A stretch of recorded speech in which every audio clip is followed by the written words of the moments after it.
Hello everybody! Welcome back to another Microsoft Flight Simulator live stream. I hope you are all doing well. Happy Thursday afternoon, evening, morning, whatever it may be. Good to see everybody here. Tina, huge shout out to you. Welcome to First Class, and thank you very much for the £5 donation. Appreciate you. Thank you for the kind words. I hope you enjoyed today's content. Should be a lot of fun. In and out of Leeds, Bradford V2. It is finally released as well, chat. So if you are curious, you can click the link up above. That'll take you directly to the scenery. Leeds, Bradford V2. They already have a V1 out. But this is V2, a complete rework of the scenery. So shout out to Orbx for sending this over to me. We couldn't slot it in. I got it a couple days ago, but obviously we were in the middle of our weekend break. So glad to be able to do it today. Welcome aboard, Pratish. Good to see you. FO Pilot Depth. Welcome, Joe Sardo. Good to see you. Matthew O. Welcome, Minecraft 64. Good to see you. CHLM. Welcome, Patrick. Good to see you. Flydad 320. Welcome, Quick Match. Good to see you, my man. Dick and Tisa. Good to see you. John Zander. Welcome. Leonard Grant. Good to see you. Yuckfu. Good to see you. Gary P. Welcome. Sandre. Good to see you. Wim. Good to see you. Matthew O. Welcome back. NM Racing. Good to see you. Seb. Good to see you. DNA. Welcome. Jordan Yuri. Welcome. Living on a Player. Good to see you back, my friend. Hope all as well. Captain Will is here. Good to see you, man. Player 29, welcome. Tenure to Moba, good to see you as well, my friend. Welcome back. Erin, good to see you. Welcome. Hope all is well. Hope you guys are having a great weekend. Hopefully you guys had a great start to the week. It was my weekend, your start of the week. Last I left off with you, we were flying the absolute buttery approach into Nassau, Bahamas, in the JetBlue A320. This is a round trip. Yep, it's going to be a round trip today. Unfortunately, no ATC. I thought we'd have some ATC. We may have some ATC when we get down in Ireland, but as it stands right now at the stand, no ATC here in Leeds, which I find a little bit weird considering the scenery just released. You'd think somebody would want to jump on with some ATC. There's probably going to be quite a bit of traffic. I don't know how popular this airport is, to be honest with you. I don't know a lot about the UK airports and stuff, but Leeds, Bradford, we've been here before. Probably been a long time since we've been here, but it's good to be back. Obviously representing the beautiful Ryanair colors. Let's go ahead and do a little bit of a tour. I haven't started with GSX because I wanted to start off with a little tour of the airport. So again, kudos goes out to Orbx here. Not only does the scenery perform incredibly well, it actually looks really, really, really nice. So kind of keeping up the theme, I think, with like these smaller style airports. Leeds, Bradford, Yorkshire Airport. Again, unfortunately, I don't know a lot about this airport, but I can tell you that the modeling and texturing is fantastic. What I like about it, no interiors. Perfect. Great.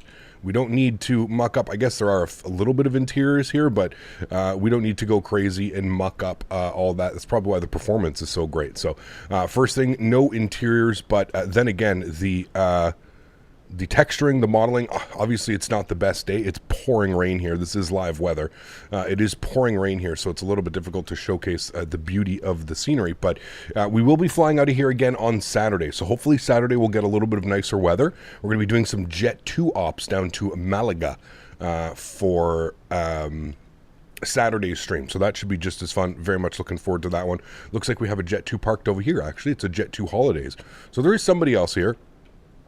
There he is. Looks like it's an A321. Ooh, that's nice. I didn't know they had A321s. I like that. But yeah, there is Leeds Bradford V2. Again, if you're interested, you can check out the link above. That'll take you directly to it. I guess this is like... This is just like a building covered in jet. I know, again, if anybody can explain what some of these things are, I don't know. It almost looks like a Jet 2 training facility or something like that. I don't know. But cool. It's a cool airport. Nice, like, you can see the slope on the runway here. Let me take you over here. This is one thing I noticed. You can see there's quite an upslope here on the runway. I don't know if you guys can see that, if it's translating that well through the stream, but there is quite a hefty upslope here on the stream. Pretty cool. Nice long runway as well. It's a nice little airport. I'm glad to have a version 2 of it. Glad to add this to our rotation of UK airports that we can fly in and out of. And of course, there is our beautiful Ryanair 737, which will be taking us to Dublin today, my friends. And speaking of that, let's go ahead and start the loading process on GSX, shall we? So we can go and get the aircraft boarded. We're going to request boarding. Beautiful. Good. I think it's about 7th busiest in the UK. Okay, so fairly busy. This plane is the 737, correct. This is the 737-800, yes. Keenan, what's up, man?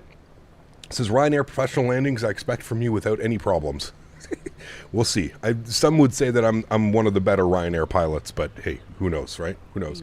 He kept, give me no interiors and better performance any day. Absolutely, my friend. Absolutely. It's exactly the way I look. Jet2 is a Leeds-based company. That's why. That's where they originated from. Got you. So that's why they have kind of like their branding and thing. I think it's Jet2 offices. Leeds is Jet2's home airport. Got you. Okay, well, that's pretty cool. As I mentioned on Saturday, we're going to do the flight from Leeds to Malaga, and then on Sunday, we're probably going to do the return flight as well. So we're going to have lots of Leeds, Bradford ops over the next couple of days, so I'm looking forward to that over this week. Jet2, we haven't flown Jet2 in quite a while, so it should be a lot of fun as well to jump into some Jet2 and do some ops this weekend. I'm looking forward to it. We've also got the new MK Studios Malaga as well, so beautiful scenery on both ends. It's going to be awesome. Very excited for that one. Leeds currently using 1-4s, which is easier to land on. 3-2 runway drops below because of the slope. Yes, correct. Yeah, we are departing and hopefully arriving on runway 14, so we'll see. Yeah. Flying now from Oslo to Amsterdam with Scandinavian Star Alliance livery. Nice. Love that livery. Very, very nice. Rodog, what's up, my friend? Good to see you, dude. Looks like an actual used runway. Yes, it's very nice. Very, very nice, right? Cool. Let's jump inside the aircraft. Let's get this bad boy program ready to rock and roll. Another thing that I'd like to speak about, oops, sorry. Another thing that I'd like to touch base and speak about here is the PMDG has been updated. I don't know how many of you have been following the PMDG, but we've got one-click integration now with SimBrief, so that's going to be pretty cool. I'm excited about that. We'll go over that today and exactly how we should be working it. So first things first, let's go to the overhead. We'll get the external, we'll get the ground power on. We'll get our battery switch on as well. It's going to bring the aircraft to life. Beautiful. I'm going to get some overhead brightness up here on the panel. It's quite dark. It's like 10:30 in the morning or something like that. So in Leeds, Bradford, I'm not flying real time. I wanted to showcase the scenery and kind of the new sky colors as well as the atmospheric stuff going on. So I am running on Sim Update 14. I saw somebody was asking earlier. This is it. Jet2 are doing some Dublin today to Rovaniemi and Gatwick. Ooh, nice. We are going to go up to Rovaniemi. We're going to keep that for just before Christmas, though. I did get another, was it Finnish scenery or something like that? I can't remember. Any build sent it over to me. I think it is, but yeah. Vaj, good to see you, man. Welcome back. Tina coming in with another £2. Says, now it's time to depart. Love the glasses. Thanks so much, Tina. Appreciate it. Thank you for the support. Huge snow floaties to you. Thank you, thank you, thank you. Incredibly kind. Appreciate you. All right, so our emergency exits. We'll go ahead and get the chime only on. Let's go and get our window heat on up here as well. Beautiful. Window heat, good. Come down here. Everything else looks good. We're going up to 24,000 feet today. So we'll bug up our pressurization panel for 24,000 feet. We'll get the logo lights on, and all of that looks good to me. Beautiful. Let's come down here to the electronic flight bag. We're going to go here. We're going to request data from SimBrief, and you're going to see it's going to import our data. Ryanair 3 Whiskey Zulu. We are going from EGNM Leeds Bradford over to EIDW, which is Dublin International, with a cost index of 42 and a zero fuel weight of 61968. So we're just going to confirm that all those numbers are correct. So as I was mentioning before, with the PMDG one-tap SimBrief integration now, let me get a little bit of brightness up down here, chat, just so we can see all of our wonderful screens a little bit better. Bring the brightness down on those guys just a little bit. I find I can actually see better when I turn the brightness down on these screens a little bit. They're a little bit weird sometimes. And then I want to come down here and I want to put the panel brightness up on this guy so we can see what we're doing. Good, cool. So first things first. Just like normal, we're going to go to the FMC tab. We're going to go to our pause init. We're sitting on the ground here, EGNM. So you're going to do, your usual FMC stuff. You go to your next page, you'll grab your left GPS, you'll scroll back, you'll set your IRS position, you'll go to the route tab. Beautiful. And then from the route tab, this is where it kind of becomes a little bit different. And I've heard that this is a little bit more of what it's like in real life when you're trying to get like flight plan and weights and balance and stuff like that. I've heard that this is what it's like in real life. So what you're going to do is you're going to flight plan request. You're going to hit that. You're going to pull open that. It's going to open up this new tab. You can see here that it says SimBrief route EGNM to EIDW. It's exactly what we want, so we're going to select that. Wonderful. And then you can see here that it also gives you your payload numbers. So you can see that our initial altitude is going to be 24,000 feet. We've got a cost index of 42, 173 nautical miles. It shows our departing airport, our destination airport, as well as our alternate airport. And it also shows our zero fuel weight, so 62,000. and our block fuel 5.4. So if we just head over to SimBrief, and I just want to confirm all of these numbers with you. So SimBrief, it's going to round it up. So 61,968, 62,000, that's perfectly fine. And then fuel 5380, so it's rounded it up to 5.4 as well. So you can see that it's grabbing all of the data and all of the information properly and accordingly. So before you go select a route, what you want to do is you want to set payload, okay? And then what you're going to do is clear that out, and then you're going to set fuel, and then you're going to clear that out as well. And then now you have your payload and your fuel weights without going into the menu, PMGG setup, setting your fuel, setting your weights. All of that is done for you right now. And then you can go select route, give it a couple minutes. It's about 15 to 30 seconds to kind of run through everything. It's going to import the flight plan now. Give it a second. You can see that it just unhighlighted itself. You'll get a message down here in a second saying that the route is ready to upload. There it is. You can say route uplink ready. You go and hit the load page, route uplink loading. As soon as that's done, it'll disappear, and then you can go ahead and hit the execute button to execute your flight plan. You can see it brings in your flight number. It brings in everything for you. It's pretty cool. Route data uplink, and there you go. And then you can activate it, execute it, and there we go. Our flight plan is completely done. Everything has been entered. Very simple, in my opinion, super easy, and again, kind of cool because it replicates what it would be like in the real world, where you're maybe not setting your weight and balance and your payload and stuff like that, but as far as like requesting your flight plan, requesting data, it's pretty cool. So, what you can do now is we can go ahead and go to our departure and arrival. So we're going to be departing on the Pole 2 X-ray departure. So we'll find that Pole 2 X-ray out of runway 14. That is correct. We'll go ahead and execute that. Beautiful. And then for our arrivals, they have us on the Bags 3 Lima arrival, but I just wanted to double check the weather here in Dublin. Winds are 200 at 9. So we're definitely going to be landing on the 2.8s, I would think. 200 at 9. Yeah, probably landing on the 2.8s, a little bit better of an arrival. So we'll plan 2.8 left for the arrival. I think they land on the left side and then depart out of the right side. So what we'll do is we'll find the Bags 3 Lima arrival, which it is right there. Wonderful. And then we'll expect the ILS 2.8 left. And if we open up our charts and we have a quick little look-see here, we'll go EIDW, approach, and we're going to plan for the ILS 2.8 left. We'll pin that. If we look here at the arrival, it looks like our final waypoint is going to be Obinu. So if we come upstairs here and we can see that Obinu is here, so we'll take it from Obinu, just so that we fly the full star. If we do get vectored in, hey, that's perfectly fine, but we're going to take it via Obinu to fly the full star. So we'll go Obinu, and we'll go ahead and execute that. Perfect. Good. Go to our legs page. We'll scroll through. No crazy discontinuities. Everything looks good there to me. Wonderful. Then we go to our init request. And again, something that is new, you can do your performance request. So instead of going and manually entering all these numbers, you can just hit your perf init request and give that a second, and it'll run through everything, and it should import all of the information that we just put into the aircraft as far as weight, balance, reserves, cost index, all of that stuff. It should import all of that, as well as your cruise wind. So you can see here it says perf init link ready. We can hit the load button. Good, and then it should populate all of our information, and we can execute that, and there you have it.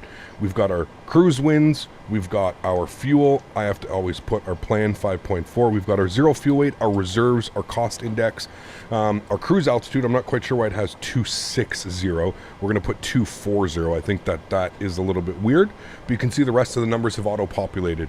So everything's become a lot more automated. My brain wasn't working there for a second. Everything has become a lot more automated with the aircraft, so you can kind of see, instead of punching in all these numbers and stuff, you just press the one button and you wait. I think it's really cool. Tina, thanks so much for another £1 donation. Appreciate you. Huge no floaties to you, Tina. Thank you very, very much for supporting the streams. Incredibly kind of you today. Thanks so much, Tina. Appreciate it. What's up, Cap Chat Bomb Tech? What's up, mate? Good to see you, dude. The Matt Aviation, what's up, mate? Good to see you, dude. Welcome back. Hey, Cap, do you recommend AccuSeasons considering buying it? Yes, especially if you can get it on sale. Here's my thing. Microsoft 2024 is going to have full seasons, so you're not going to need AccuSeasons for Microsoft 2024. So it's one of those add-ons that's kind of going to become obsolete when 2024 comes out. So I don't think I would tell you to spend full price. If you can get it on sale over the next couple of weeks, there's going to be tons of holidays, Christmas, Boxing Day, whatever it may be. That is when I would pick it up. Save yourself some money. Don't pay full price for it, because I just don't. I think come 6, 9, a year from now, you probably won't even be using it. So is it a good product? Yes, absolutely. Is it worth spending the $30 to get it for 6 months? Probably not. So I'm just trying to, you know, just trying to make sure you don't spend your money and waste your money. So just something to think about. Obviously, if you want it in your simulator now, it could be worth it. But yeah. Do you think a CPU or a GPU upgrade for some better FPS? Honestly, Erin, probably both. Both would be the best way moving forward. When you upgrade one and leave the other, you kind of cause bottlenecks, and you can make performance actually worse by doing that. So you have to be very careful. You don't want to go with a crazy powerful GPU and a not so powerful CPU, or kind of the other way around. Not a powerful CPU, but a powerful GPU. You'll create bottlenecks, which may in return slow down your system even more. So yeah, just something to think about. Tina coming in with 5 gifted members. My goodness, Tina, thank you for all the support today.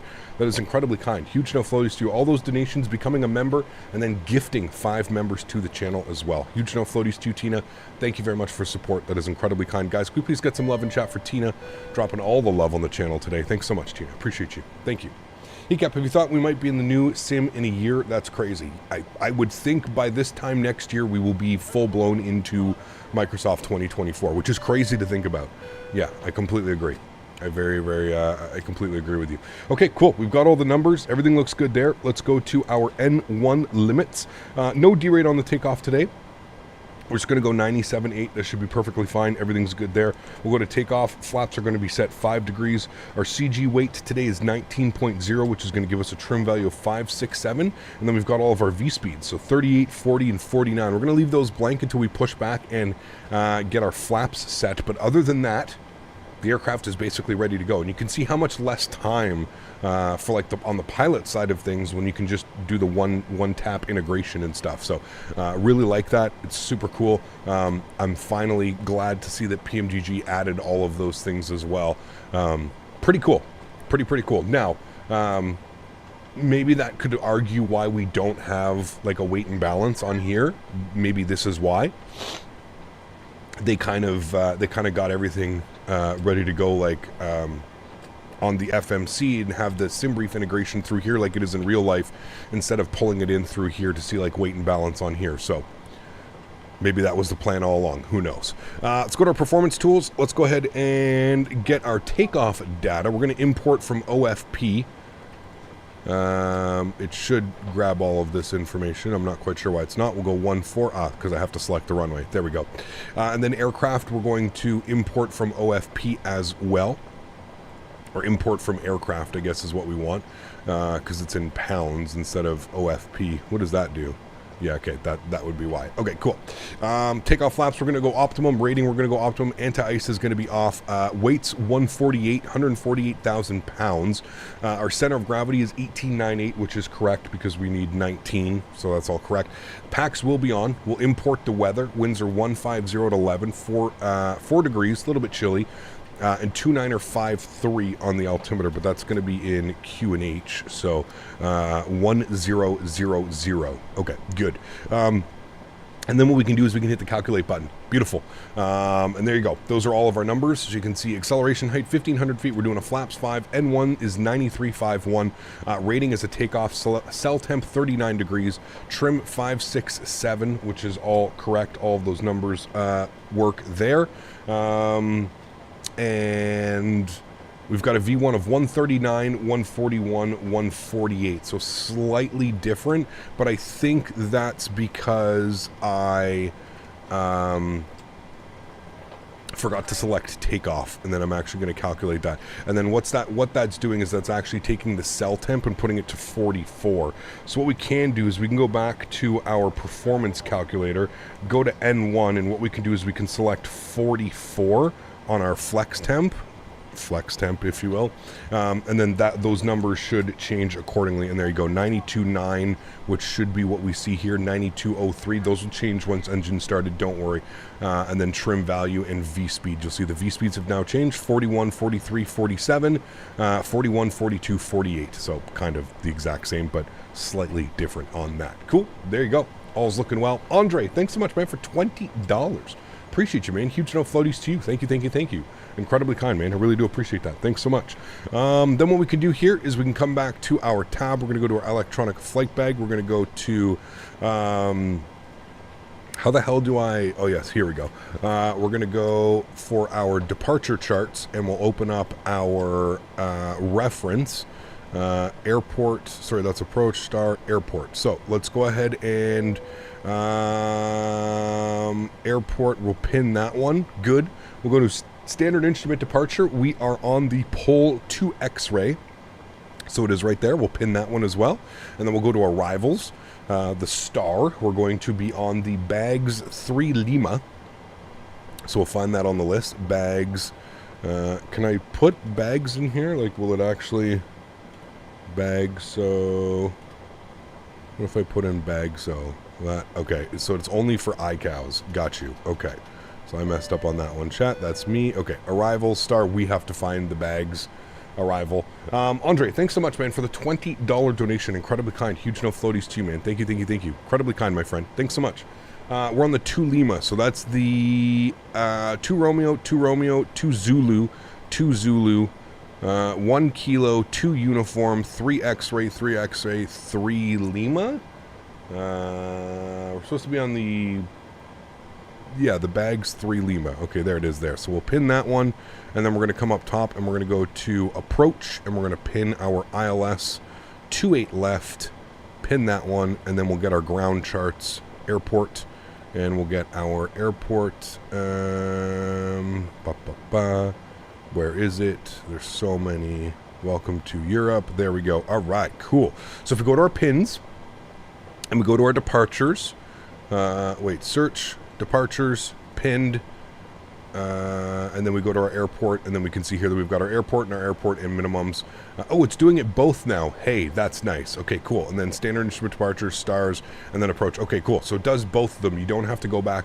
I remember in a couple updates ago, you had to go back every time and like go to here and then select arrival and then go to pinned and then do that. So that's good. That it's all together now. So if you go to airport, it's got both of them pinned. It's got Leeds and it has Dublin. Perfect. Cool. So if we open up that, there's our charts. I told you guys I was going to try and start using these. I have to go back to work now. I wish you all in chat good evening, and I will be sure to watch the stream again later on. Merry Christmas to everybody in chat, including yourself, Captain.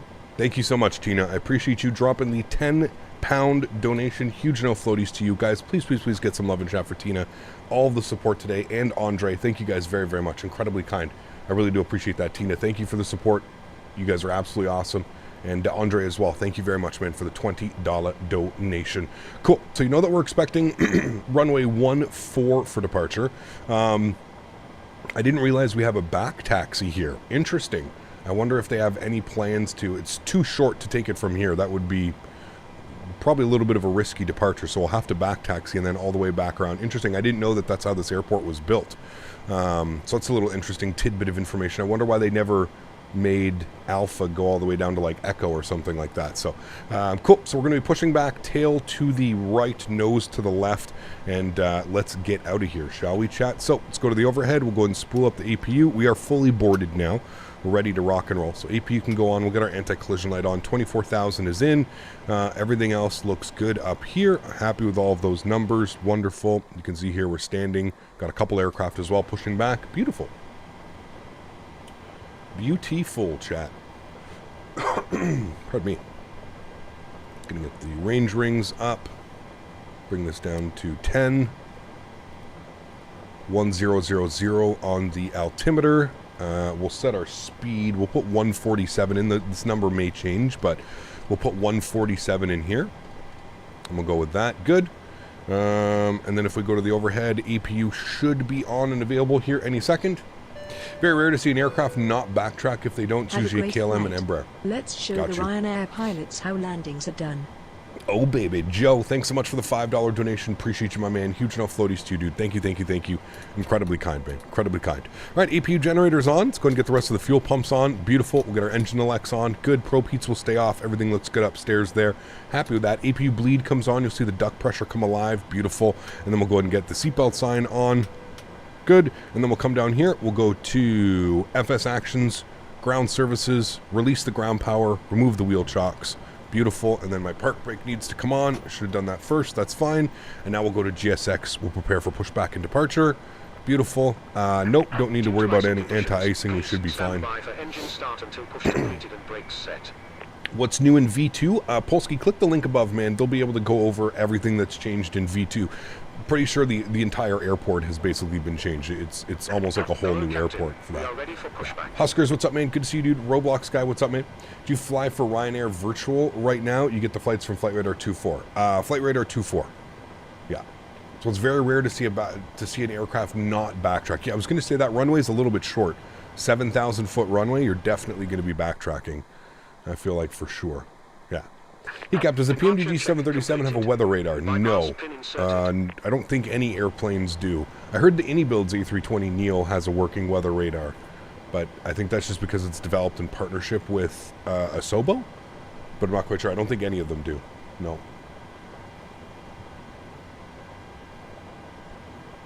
Alpha is currently closed, so you enter 14 on November and backtrack. Hold on, I gotta be using this. I told you guys I want to do this. So Alpha is currently closed, so we would use November and backtrack. Interesting. Okay. Cool. I didn't know that. I guess we can do that. So we'll push ourselves back, forward, slight left, right turn, backtrack, down and out for the departure. Okay, thank you. How long is the flight? I think it's 48 minutes or something like that. Not long. They're not long flights. They're not long flights. We've got some long flights coming up this weekend. I think like 3.5, 4 hours. So, facing east, facing west. I think we want to be facing west. Facing west, long push. No, we'll just go facing west. I think that's what we want.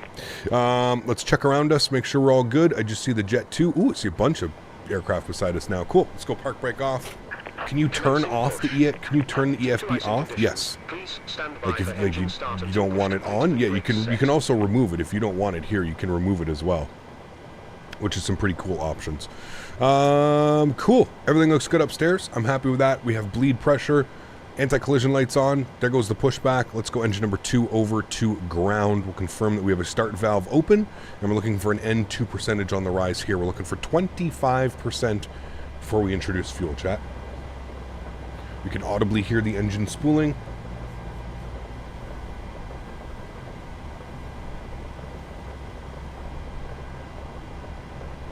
Ward Air used to send 747-200s into here. Wow. That's kind of spicy.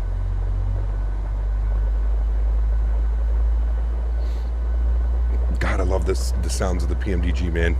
I haven't flown this aircraft in like a month, chat. I think it's like we're right around a month. Yeah, I was just about leaving for World Flight this time last month. The Concorde also landed here once. Jeez. That's kind of crazy. I wouldn't expect that from this airport. It's kind of small, man. 7,400 foot runway or something like that. I mean, I guess that is enough, but damn, pretty cool. I love seeing all the aircraft parked up here at the gate as well. EasyJet, Jet 2. Got another Jet 2 Holidays. Got a Ryanair pushing back, doing a little bit of a dance for us back there. Nice. Park brakes on. Cockpit to ground. We have a good engine start. Good. Engine number 1 over to ground.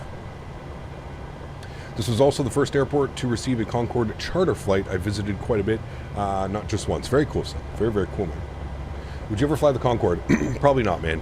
Probably not. It's just one of those airplanes that just doesn't excite me. But I completely understand for those of you that it does excite you. Just doesn't do it for me, man. Just one of those airplanes like, meh, it's cool. I don't want to, you know, just not for me. I made 60 visits over the years. It's crazy, man. Yeah. Got a breakdancing Ryanair? Oh, yes.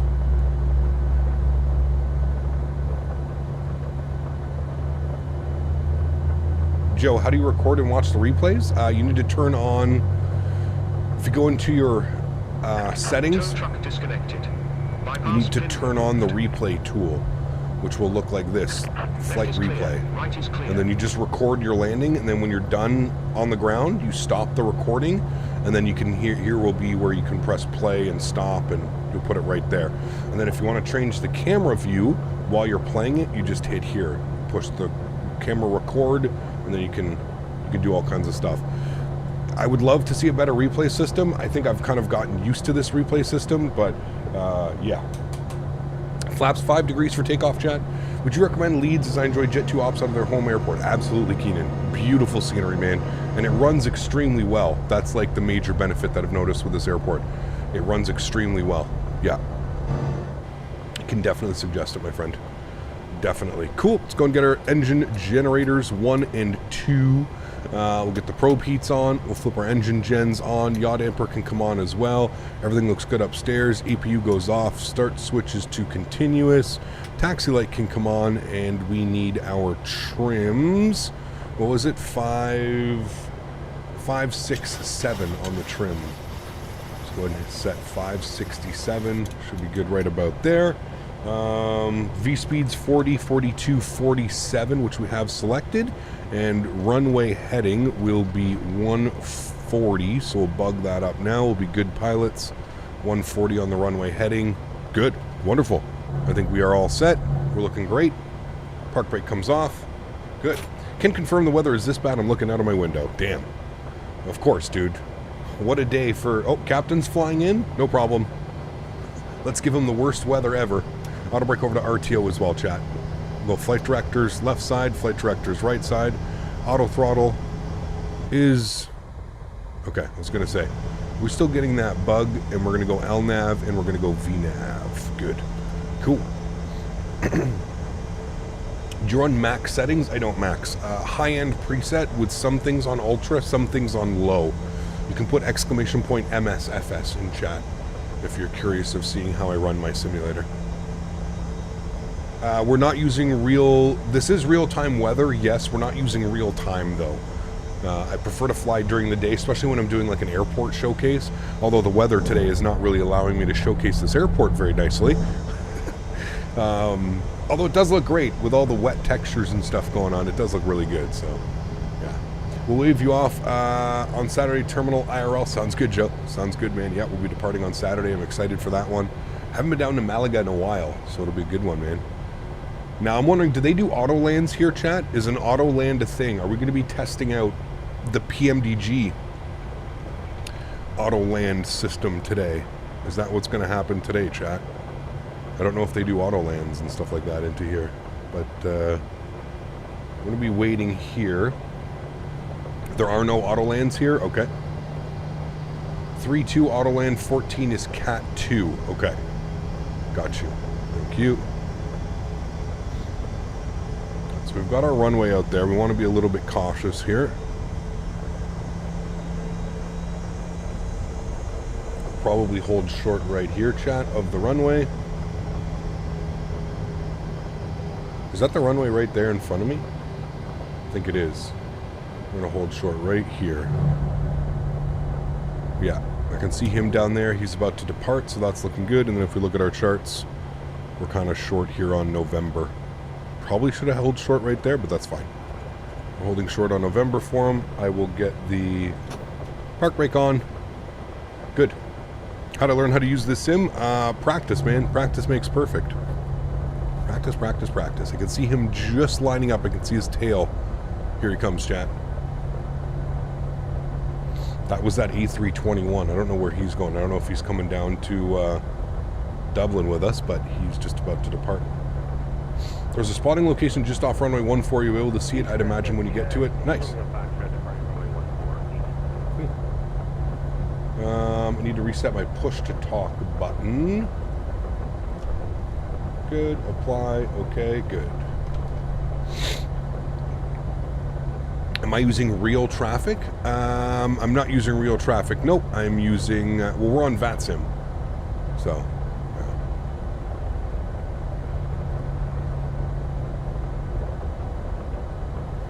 Alright, and we'll let everybody know. Leeds traffic, Ryanair 3 Whiskey Zulu, backtracking behind the departing jet to Leeds. Alright, and there he goes. Park brake is off. Beautiful. Move ourselves forward. Lights, lights, lights, lights. Good. 2 aircraft can backtrack here also. Yeah, he was already all the way at the end of the runway, so I didn't want to, like, you know, make him wait for me all the way at the end. We'll put our TCAS, they like to squawk 1,000 here in Europe, so we'll put our TCAS on to 1,000 as we're pulling onto the runway as well. Have you ever been to the UK? I have. It's been a long time, but I have. Yeah. Alrighty, there we go with the backtrack. If you don't already know, if you use the Navigraph map, the world map on the tablet can be zoomed in to show taxiways, parking info, etc. Great for unfamiliar airports. Very true. You are correct. Yes. Yeah. No butter today, Cap. Just smash it. Oh, baby. What rudder pedals do you recommend? Depends how much money you want to spend, Max. You can go all out, man. You can get $1,000 rudder pedals if you really want. You get $500 rudder pedals. You can get $100 rudder pedals. It really depends what you're looking for. If it's your first set of rudder pedals, I can suggest the Thrustmaster TF. I think that they're the TFPRs. No, TFP. Hold on. Not the ones that I have, if it's going to be your first one. The T-Flite rudder pedals. T-Flite rudder pedals. That would be, that would probably be my first bet. Pedal to the metal. You ever take your glasses off? No. If you, I do, yes. There's videos and pictures up if you really want to see me without glasses. But for streaming, no. We, you know. And he can definitely come with us if he wants to. We're going uphill as well right now, so add a little bit more power. Click the engine button near the auto brake. Well, yeah, that pulls up the engine display down here. Does Ryanair use that? I know most companies don't use that information, but or some companies don't.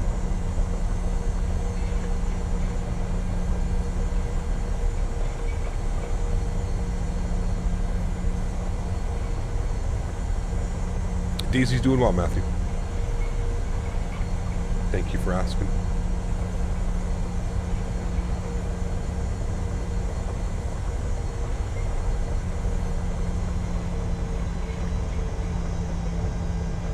Alright, we'll use this nice little handy turnaround area.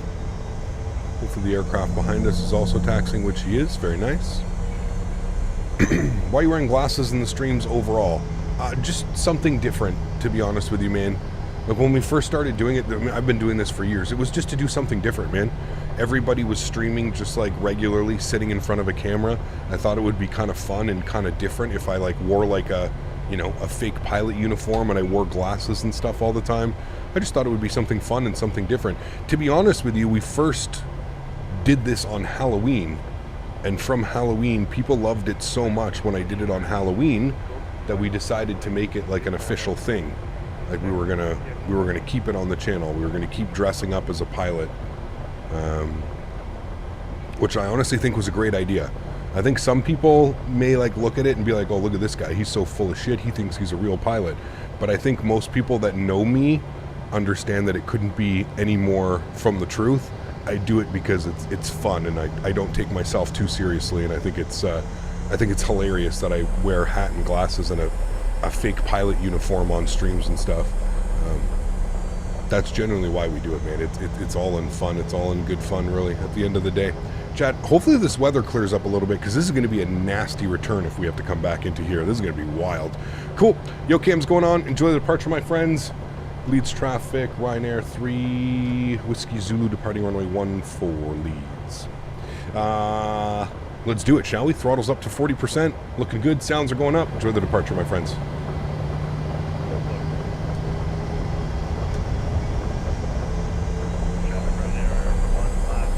Chrono's on. Toga. Slight nose down pressure. Takeoff power set. Alive. Thank you. 8 knots. Neutral.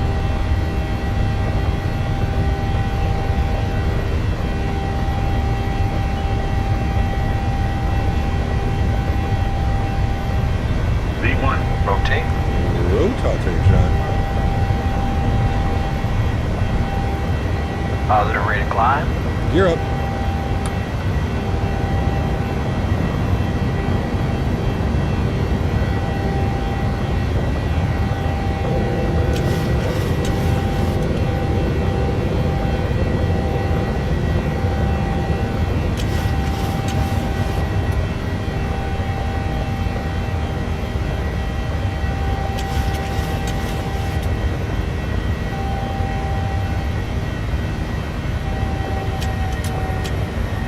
Power's in.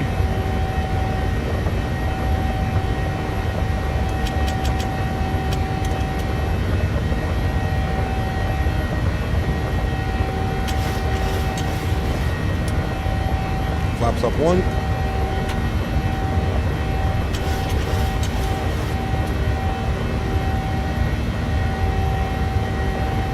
Auto brake off, we'll lock the gear.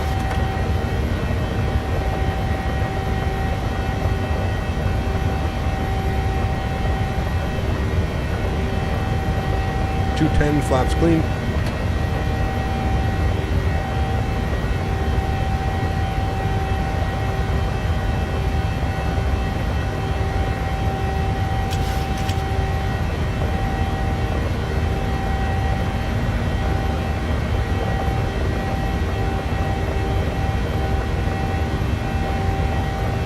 It's some serious weather here right now.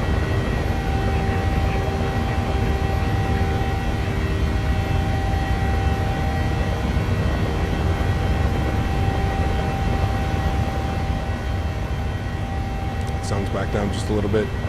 There's 250 on the speed. We're climbing out nicely. 5,000 feet. We're in complete IMC, so I'm going to get autopilot 1 on, chat. I'll bring you guys back up into the flight deck. Turn those sounds down even a little bit more. Beautiful. And then we'll go ahead and bug up our cruise altitude. We're going up to 24,000 feet. We'll also go standard barometric pressure. Good. And bug up 24,000 feet for our cruise altitude. I think we have a restriction. Is there a restriction?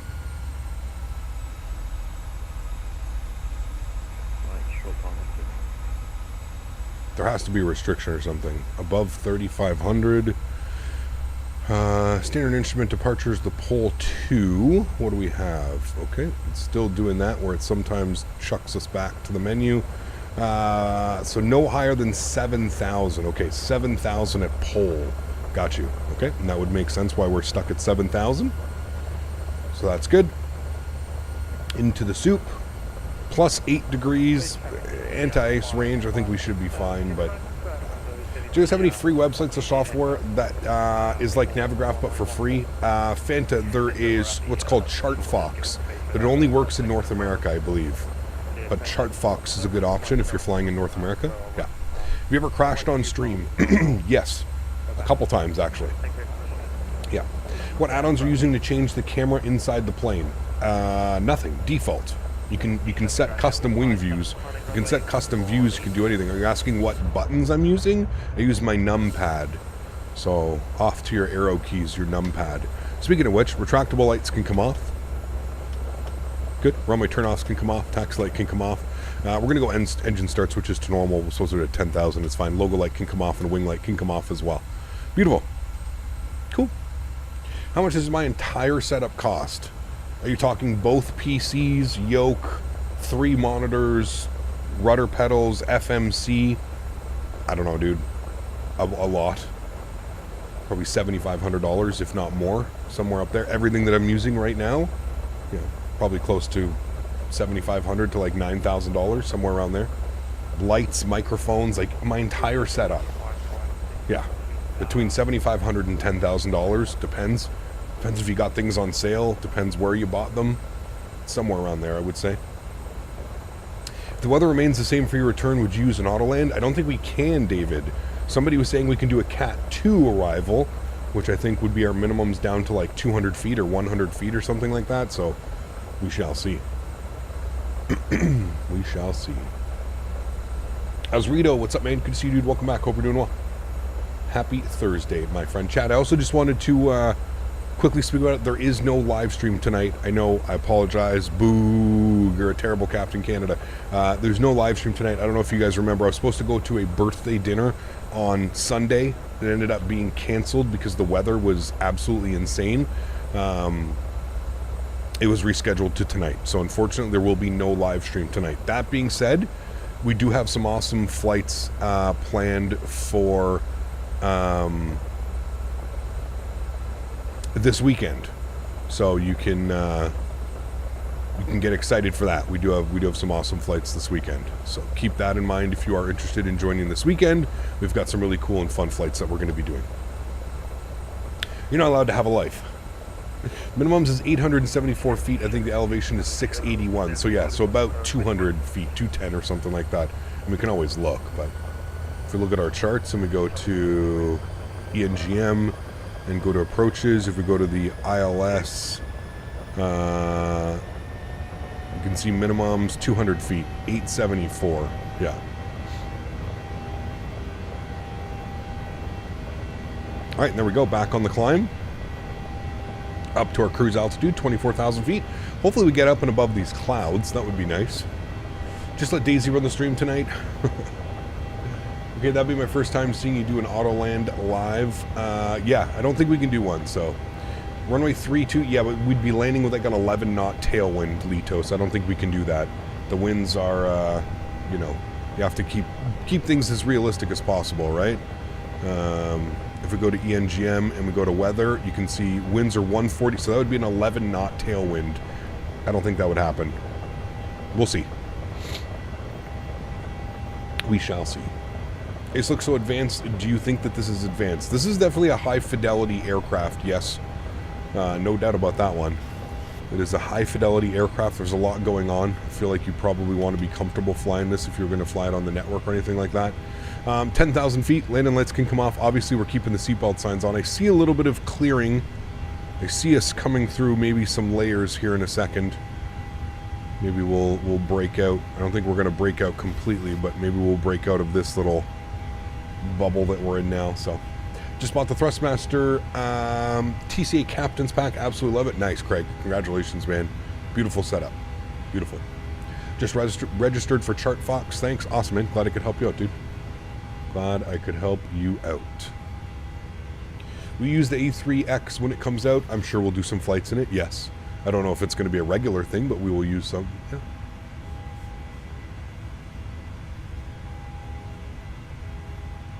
Have you flown transatlantic flights on Microsoft? Plenty of times, yes. Yeah, this flight is about 40, what did it say? 48 minutes is what we're scheduled for. 48 minutes. Traffic. He's descending, so it should be no factor. He is 1,500 feet below us. Should be no factor now. 2,000 feet below us. He's descending heavily.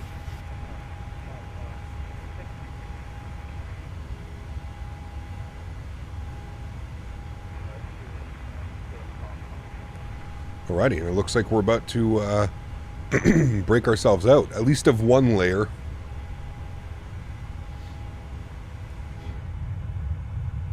Beautiful, man. Wow. Crazy weather right now. That's the first time I've seen your TCAS go off? What, really? Yeah, we get TCAS messages all the time. Especially flying on VATSIM with no ATC. Oh, TCAS be going crazy. What do you think of the PMDG 737-600? If you don't want to spend the money to get the 800 or the 900, I think it's a great option. My only thing is there's not very many companies that fly the 600 anymore. There's very few 600s flying in the real world. So that would be my only complaint. Kind of difficult to, you know, do real world stuff. That's it. Other than that, enjoy it, man. Enjoy it. Recently got a Cyber Monday deal with a Thrustmaster Airbus First Officer Pack. Not enough money for the Captain's Pack, but I am loving it. By far the best sim controls that I've used so far. They are, Sebastian. They're absolutely fantastic. I thoroughly enjoyed flying the Airbus last week. Honestly, if I wasn't a content creator, I probably would have flown the Airbus for a little bit longer. But I know I'm a content creator, and I know that I have to continue to rotate the aircraft so everybody can stay happy and see a bunch of different aircraft that I fly. Look at this though, man. In between the layers right now, my goodness, this looks absolutely fantastic. You can see like where pockets of like even more dense rain and stuff are going on. We're about to like turn into one as well. Pretty cool. I already answered you, Roosevelt. Please, man, if you're going to ask some questions, just know that I answer almost every single message. Obviously, when it's like, you know, high pressure points like landing, takeoff and stuff, I may miss some messages, but you asked the same 2 questions and I'm going to answer them again for you for the second time. The flight is 48 minutes, and yes, I have flown transatlantic on Microsoft plenty of times. Yeah. What version of the 737 by PMDG would you say is the best? They're all great. It depends what you want to fly, Minecraft. I don't think that there's it depends, man. They're all great in themselves. They all fly a little bit differently as well.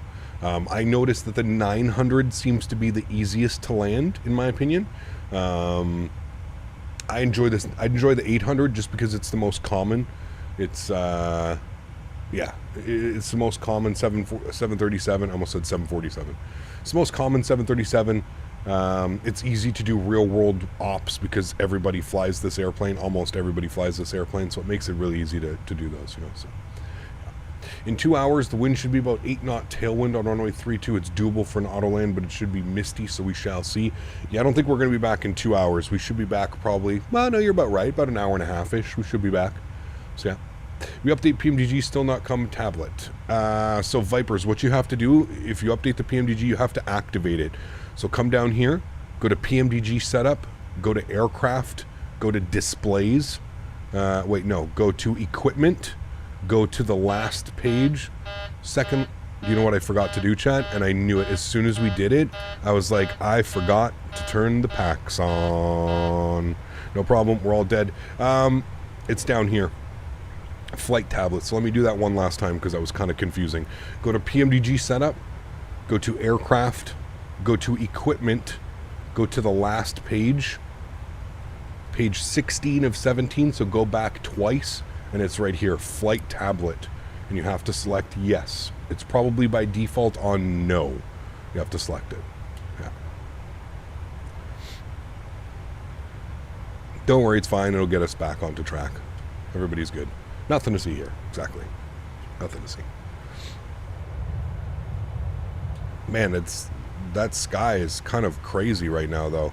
I think we're gonna break out of it because I think it's. I'm pretty sure the weather's actually nice in Dublin.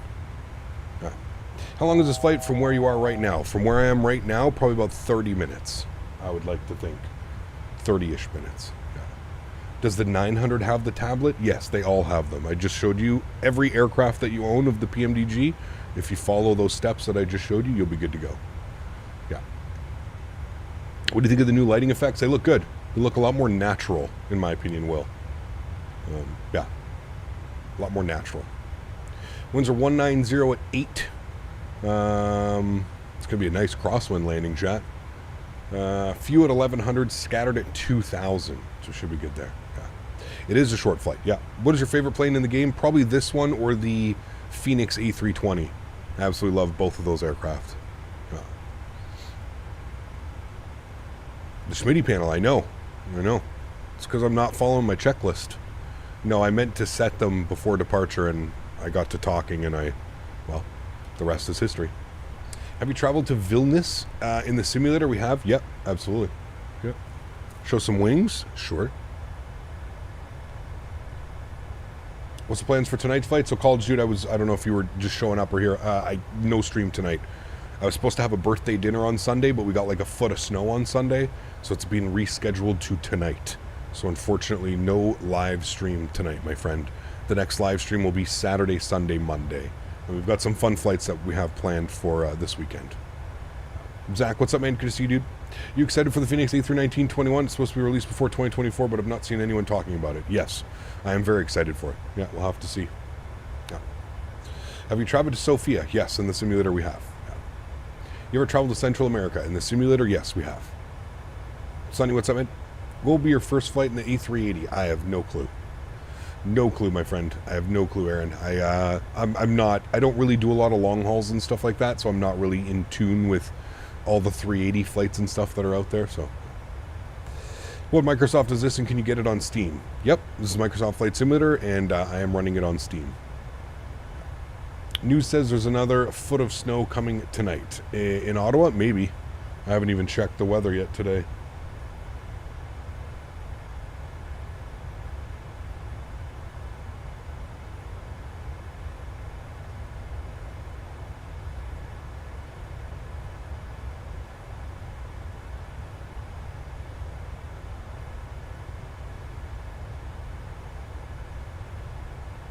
Oh, you're joking? Okay, I was literally pulling out my phone and looking at the weather. I was like, yeah, it is snowing right now because I took Daisy for a walk this morning and it was snowing, but I think it's just like trace amounts. There's nothing crazy going on. Yeah, it's just cold. It's really cold, but like over the next week, it's really weird, man. It's super cold today. It's going to be cold tomorrow. And then Saturday, it's going to be warm. And then Sunday, rain and warm. It's going to be weird, man. It's going to be weird this next couple of days. I wonder if that snow, half that snow is going to be gone. Just flew the sim 1 hour into Frankfurt. Spent 30 minutes trying to find my gate. Excuse me. Yep, that makes sense. That makes sense. Top of descent's in 6 miles, chat. How about that for a short flight? Especially with that altitude restriction. That's a short one. Let's get our altitude down here. We'll have a quick little look-see here on our tablet, and we'll see exactly what's going on. Come back over here. Let's go to our star. We can see that we need to descend to, it says about 3,000 feet. We're going to aim for 8,000 feet. Delta Whiskey 816, 8,000 feet, 220 knots. So that'll be our initial descent, chat. So we'll go 8,000 feet. Initial descent. Good. And then what we can come down here is we can actually do our descent, and we can forecast our descent winds. We'll request for those now. We'll get all that information. The Dublin approach is crazy. It is a little bit weird. It takes you all the way out. It's definitely, you can tell it's for traffic and noise abatement because it keeps you out over the coast for a while and then turns you in on final. 0991 on the altimeter. So we'll set that. We'll set that. Descent winds are ready. We'll load that. There we go. We'll execute that. Beautiful. It's got our descent winds in there. Should help with the forecast a little bit. It should all kind of help with the descent process. Everything's looking good there. Beautiful. Can I remove this light? I don't think I can I? It'll come back up on the profile anyways. Off schedule descent. Don't worry, it's fine. Yes, we have a cabin pressure warning. Correct. Yeah. Somebody forgot to turn, first officer forgot to turn the packs. There we go. We're finally like breaking out of that like weird high layer cloud, fog, rain, whatever we want to call it. Out into the normal. You seen the GTA 6 trailer? Yes, of course. Blame Dan, of course. Huh.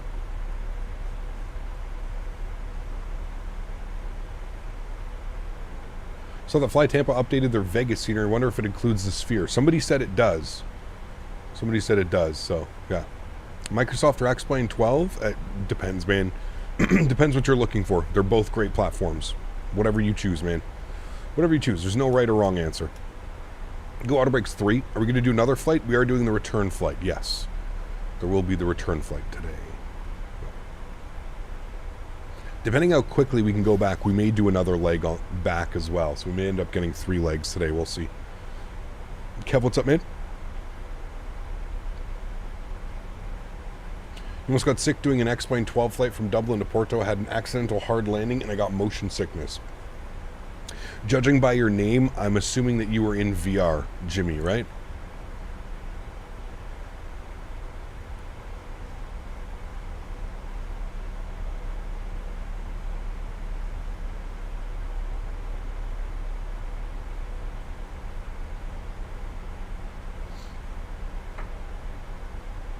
Where would we do the third flight? Probably back to Dublin. Yeah.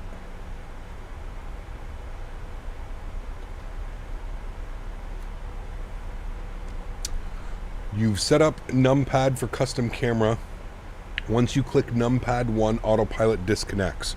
So what I would do is I would go into the settings, click on your keyboard, press number 1 and see what buttons come up for that. You can search what buttons do what in Microsoft Flight Simulator. So press escape, go to controls, click on the keyboard, search by, on the left hand side you can search by input, push number 1 and see what comes up when you hit number 1, all of the reasons. And then you can just remove that. Reasons number, I don't even know of why I don't find VR roller coasters at home. Yeah, VR is not for me. Yeah. Flew helicopter in VR once, ran to the bathroom after 20 minutes, never again. I've heard a lot of people get sick, yeah. So I got Flight Tampa KLS from SimMarket, but I don't see the prompt to update the app. What am I missing? It maybe just hasn't been sent to them yet. It's probably the Fly Tampa launcher that has been updated, Kev. Probably not the actual scenery on Sim Market yet. You'll probably have to take a second. VR is the closest you can get to feeling of real life flying. I would say Level D Simulator probably is a little bit more accurate, Will, in my opinion, but that's just my opinion. I've tried VR a handful of times, not a fan of it, to be honest with you. Like a lot of people, I kind of get like that motion sickness, that weird feeling, but yeah.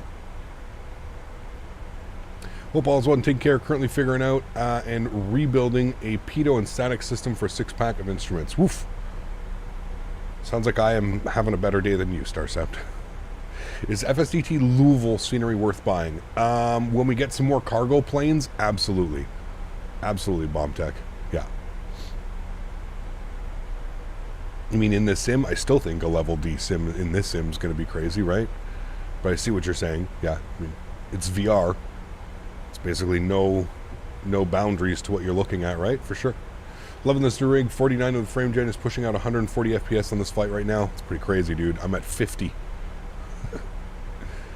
I find with VR, if we can keep the FPS high enough, I don't feel sick. It's when it starts getting choppy, it sends me for a loop. And that's the thing.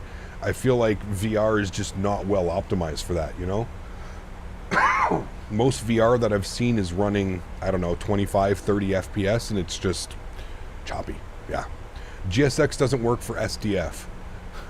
So I'm going to let you in on a little bit of information here. The same people that made SDF are the same people that make GSX.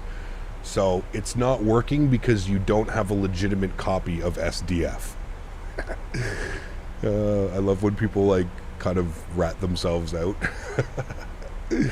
So, yeah, that's why it doesn't work.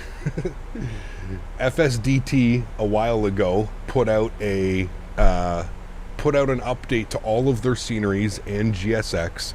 It will not work with GSX if you're not running a legitimate copy of. Now, if you are running a legitimate copy, I'm not making fun of you. I can't control what you guys do on your own time. I'm not the police. Definitely not the internet police. What you can do is if you did buy it, but you bought it somewhere out of like Contrail or something like that, you have to activate it. So open up your GSX, open up the, whatever it's called, the installer that it comes with GSX or whatever, the FSDT installer, and then you can link it through there. Now, the only reason I know this is because I have a, I get all of FSDT sceneries for free, but it's outside of like the FSDT installer. So I also have that issue for some airports because they'll just send me a download link and I don't have an install code or an actual activation code. So when I run, I have a couple of their sceneries that do that. So when I run the FSDT installer, it removes my GSX for certain airports. Anyways, just look into that, man. If you don't have a legitimate copy, look at getting a legitimate copy.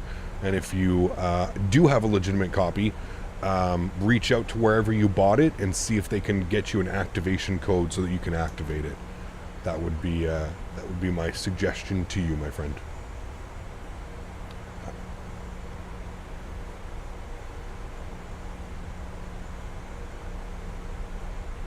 When do you think the 777 will come out for the sim? Oh, not till 2024, man. Quarter 1, quarter 2, 2024 is when I would. Yeah. I've seen some people with legit copies of scenery from the marketplace and GSX not working still. Yeah, so that's actually a thing, and that's a bug, Litos. That's been around almost since the beginning of GSX. There's something with GSX. When you buy a scenery on the marketplace, it can create issues within GSX. You are correct. My Copenhagen, so Copenhagen was one of the first sceneries that Fly Tampa did, and instead of sending it to me through like the Fly Tampa website, they sent it to me on the marketplace, and it's all messed up. Yeah, it's all messed up. So you are correct as well on that one. There are some issues.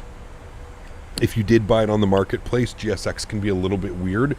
I think that's when you do buy it on the marketplace, I think that's where you have to change the, you know how you can like change I think it's like customize airport position or something. I can't remember. There's no, yeah, it's not going to let me do it now. But there's something that you can do, and you can make it, like you have to change the, okay, go away. I know. Yeah. Sim is working fine with the plane is frozen and no switches functioning on the PMDG 737. Did you update it? Try a reinstall maybe? I don't know. That's weird. It shouldn't be doing that. Should be doing that. Tasty bourbon. What's the value for money radio panel? How much is it? I don't know. It's done by Logitech. So you can check that. It's the Logitech 3D radio panel. Who do you think is going to release first? Aerosoft 330 or GTA 6? I mean, I feel like it's going to be Aerosoft, but I don't know at this point. 10,000 feet, landing lights, engine start switches, 2 continuous. We'll get our wing and logo lights on as well. Beautiful. When do we land? I'm excited. About 15 minutes we'll be down on the ground.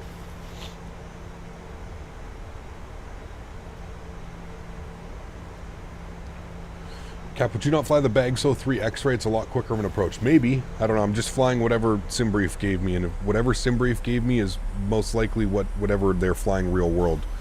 I feel like on the real world we'd probably get the other approach, but we're doing whatever SimBrief gives us. You know what we can do though? Instead of doing all this, we can go direct to Kojaks.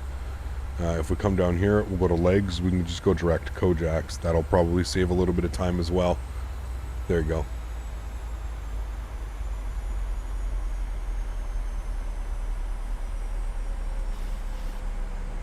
Sorry to bring it up, but Phoenix? What do you mean, Lassie? What would you like to know?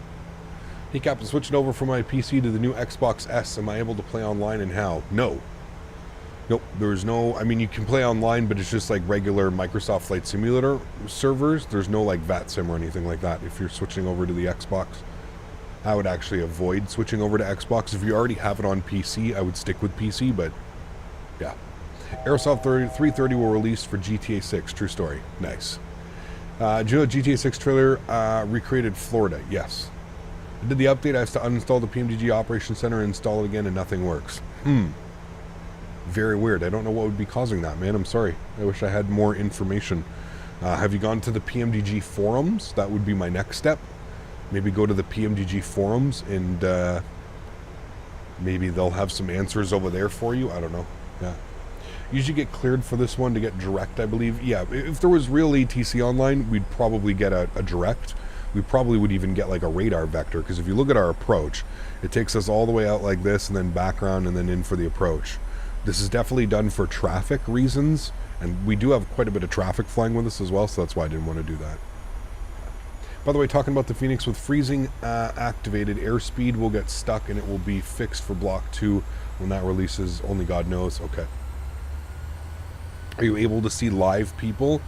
I mean, yeah, you can see other players, Tyler. You won't be able to talk to them or anything like you can on VATSIM, but you will be able to see other players, yes. Man, that looks beautiful. Sky colors are really, really nice now. Like I said, a lot more realistic looking. I don't fly in the real world, but when I do go flying, this is what it looks like.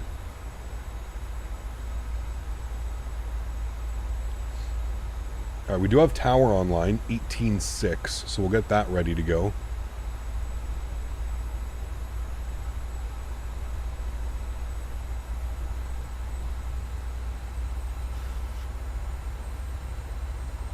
Good. All those cracks on the windshield, how do you get it? It's the texture replacement mod on flightsim.to. It's the weathered textures for the PMDG. If you just Google weathered textures, PMDG 737, weathered cockpit, I think it's the one that comes up. Is this X Ambience Pro? Yes, for X111. Did a good job on the sky with this update for real, especially the sunsets and sunrise. Looks beautiful. Yeah. Got a huge light spike. I thought the stream was ripped. Nope, we're good. Thank you. We're good, thankfully. Knock on wood.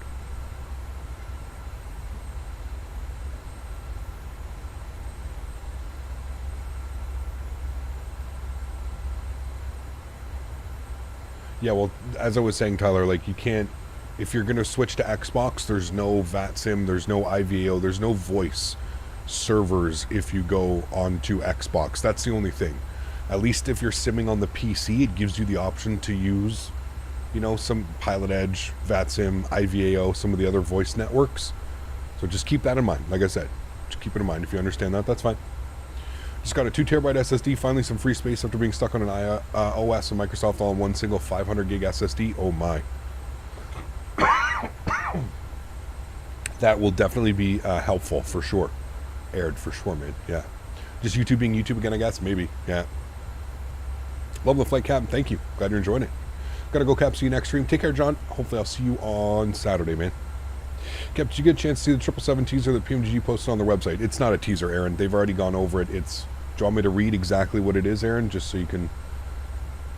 It is a... What did he say? Magnus said, due to a small mishap, a product page for the Microsoft Flight Simulator 777 is now visible. This is a placeholder page. All information and all images are from the old P3D page. So please ignore that page and inform readers that it is fake when you see this being news elsewhere. People will be flogged and images will be posted. Sorry, you can now continue on with your normal day. And that's from Mathis at PMDG. So I'm just doing my due diligence. No, it is not a teaser. It is not a, oh, it's coming soon. It was a mishap in the error, whatever, code for the website. And all of the images and everything that you're seeing are from P3D. So it has nothing to do with the Microsoft 777. So just so you know. Just so you know.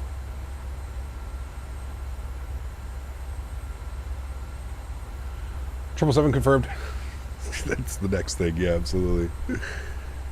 What do they mean by a placeholder? So they get the website ready. So they're just probably doing some back end work and stuff. They get the website ready. They get everything kind of figured out. It's usually what it is. All right, we got to get some frequencies and some stuff plugged in here, chat. I'm so used to I have to remember to come down here and use these things again. Okay, frequencies 11135. So let's set that up here. 11135 left side, 11135 right side. Good. Front course will be 278. Bug that up as well. 278.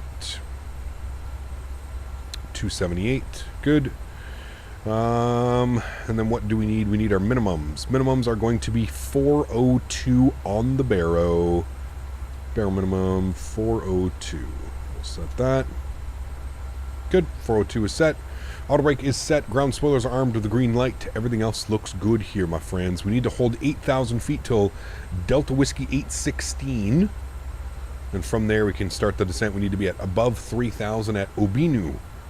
So we'll start a pretty hefty descent as we're passing Delta Whiskey 816.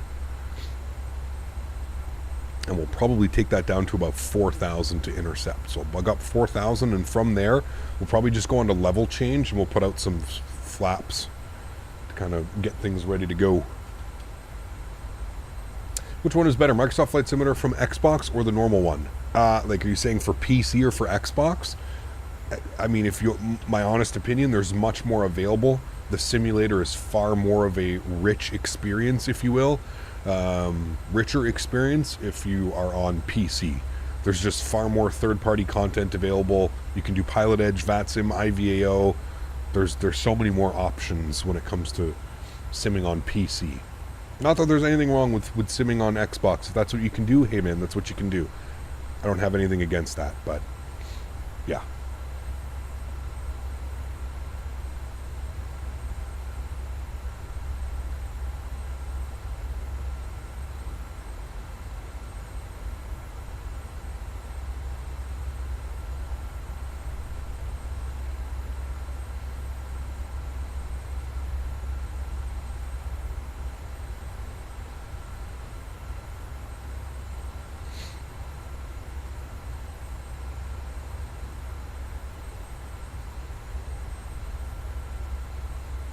Late to the party today. Will there be a return flight? Absolutely, Dennis. Yes. All right, let's go level change down to 4,000. And we're going to throw out flaps 1. And that's going to help with everything. We do have our approach speed set. It's going to be 30 flaps and 149 plus 5. So 154 on the V approach speed today into Dublin. Again, we do have Dublin Tower online, 18.6. So we will tune to him here shortly. Actually, we can tune to him now. Kind of get ready. And then we'll call him probably just before, I think it's Lamso is the final waypoint. No. What is it? Lapmo. Lamso is in Amsterdam. What's new with Vegas? I think they added the sphere. I don't know, but I think they added the sphere. Alright, start shallowing this out now. Speed 210. Can see our glide slopes alive now as well. So we're looking good.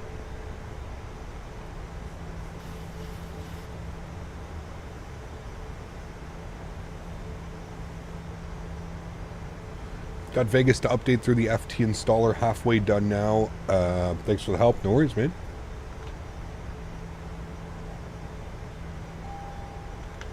Tower bus 2, Charlie Quebec, can you see us on your radar Doorbell. now? Sphere, update hotel, update airport hotels, new Villaggio fountain. Man, a lot going on. Davis, what's up, man? Good to see you, dude. Welcome back. Hope you're doing well. What reshade do I use? No reshade. These are the new sim colors. Look nice, don't they? Very nice. Alright. I'm going to go vertical speed now. No need to descend so quickly. We can go like 500 feet per minute for the last 1,000 feet here.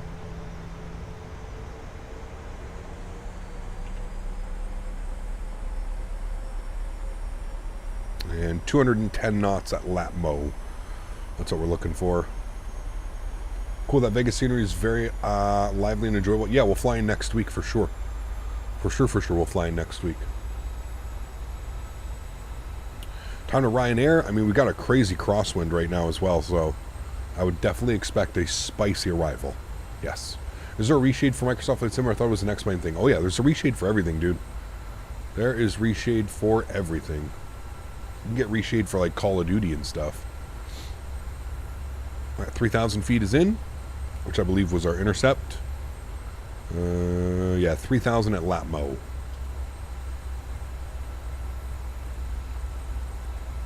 Not sure my CPU will like the new Vegas. Yeah. Flare Vegas ops, yep. Approach chicken checklist complete. Sorry, that doesn't get old. No, I know, man. That one's going to live for us forever. I can't wait for the next world flight, because it's just going to be, everybody's going to be like, approach chicken checklist. Approach checklist chicken. Now you're good, Kev. Thanks. Yeah, we have you on our radar now. We have At this point, I can 100% say that GTA 6 will come out before the A380. Well, I don't know about that, man. 2025? Thanks to Liverpool. Bochum 3, Juliet departure, runway 28 right. Initial flying flight level 900, squawk 6667. Update Vegas after cut my hands off trying to set up the TC Airbus pack. Uh-oh. It's not good, man.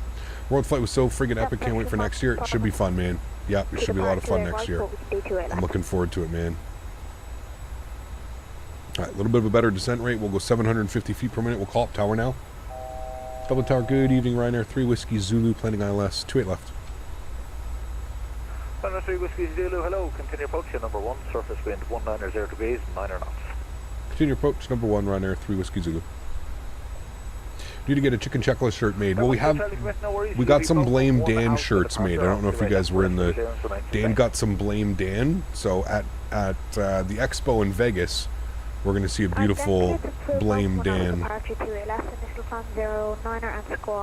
see an aircraft right out here. I'm not quite sure what he's going to do. 2,500 feet above us. I don't know if he's doing like a weird turn or something, but... Alarm approach. Localizer should get captured. Lokestar captured, or sorry, localizer captured in green. Now we're just waiting for glide slope. Bring our speed back 190. We'll go flaps 5 degrees. Beautiful. At my PC at high settings, 4K with frames locked at 30, and Vegas on VATSIM stays at 30. I'm rocking a 99-9900K with 3070. There you go. Nice.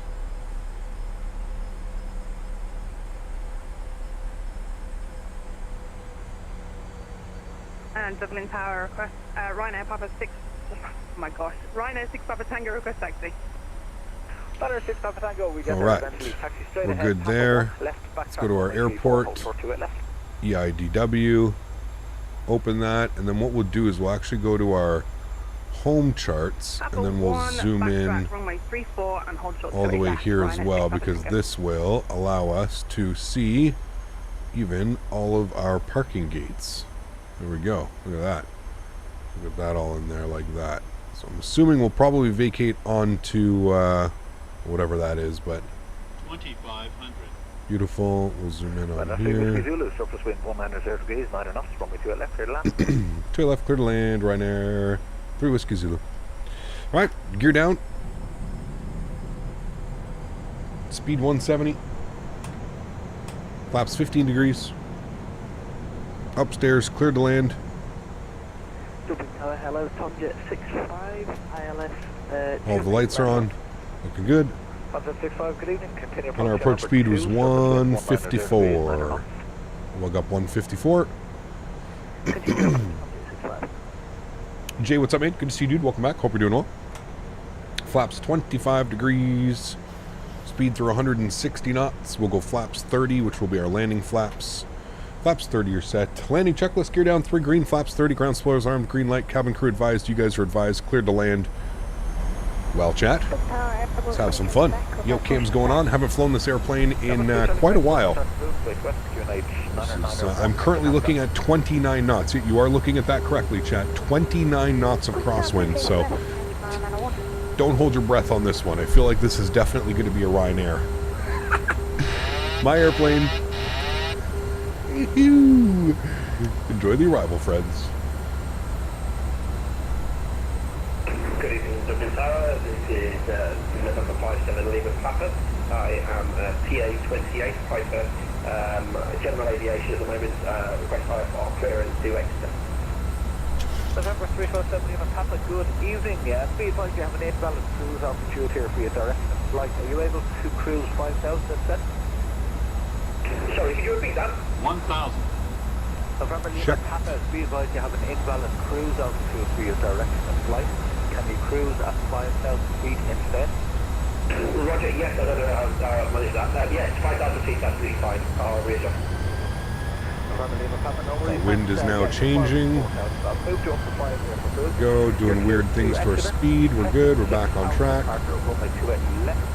Initially 4,000 feet. Squawk 6614. Roger, cleared runway 16. Alright, chat, so we're going to be stomping on the right rudder, left aileron. 400. Right rudder, left aileron. That's what we're looking for here, chat. Active runway is 28 left. 300. Very good today. Approaching minimum. 28 left. Roger, so 200. departure, runway 28 left. Minimums. continue. Feet, initially needs for 6614, November 357. 100. November Lima Papa, reback back. 50. 40. 30. 25 by left. 20. 7.5 reducing speed for you now. Adam, good evening. 10. Alright, aileron, hold it, hold it. Okay, reversers, nose down gently. Into the wind. Oh my, oh my. Okay, that actually wasn't too bad. A little bit floaty. Having issues maintaining that center line.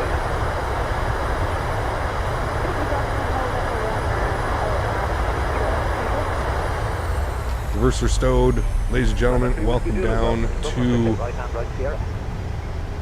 Dublin.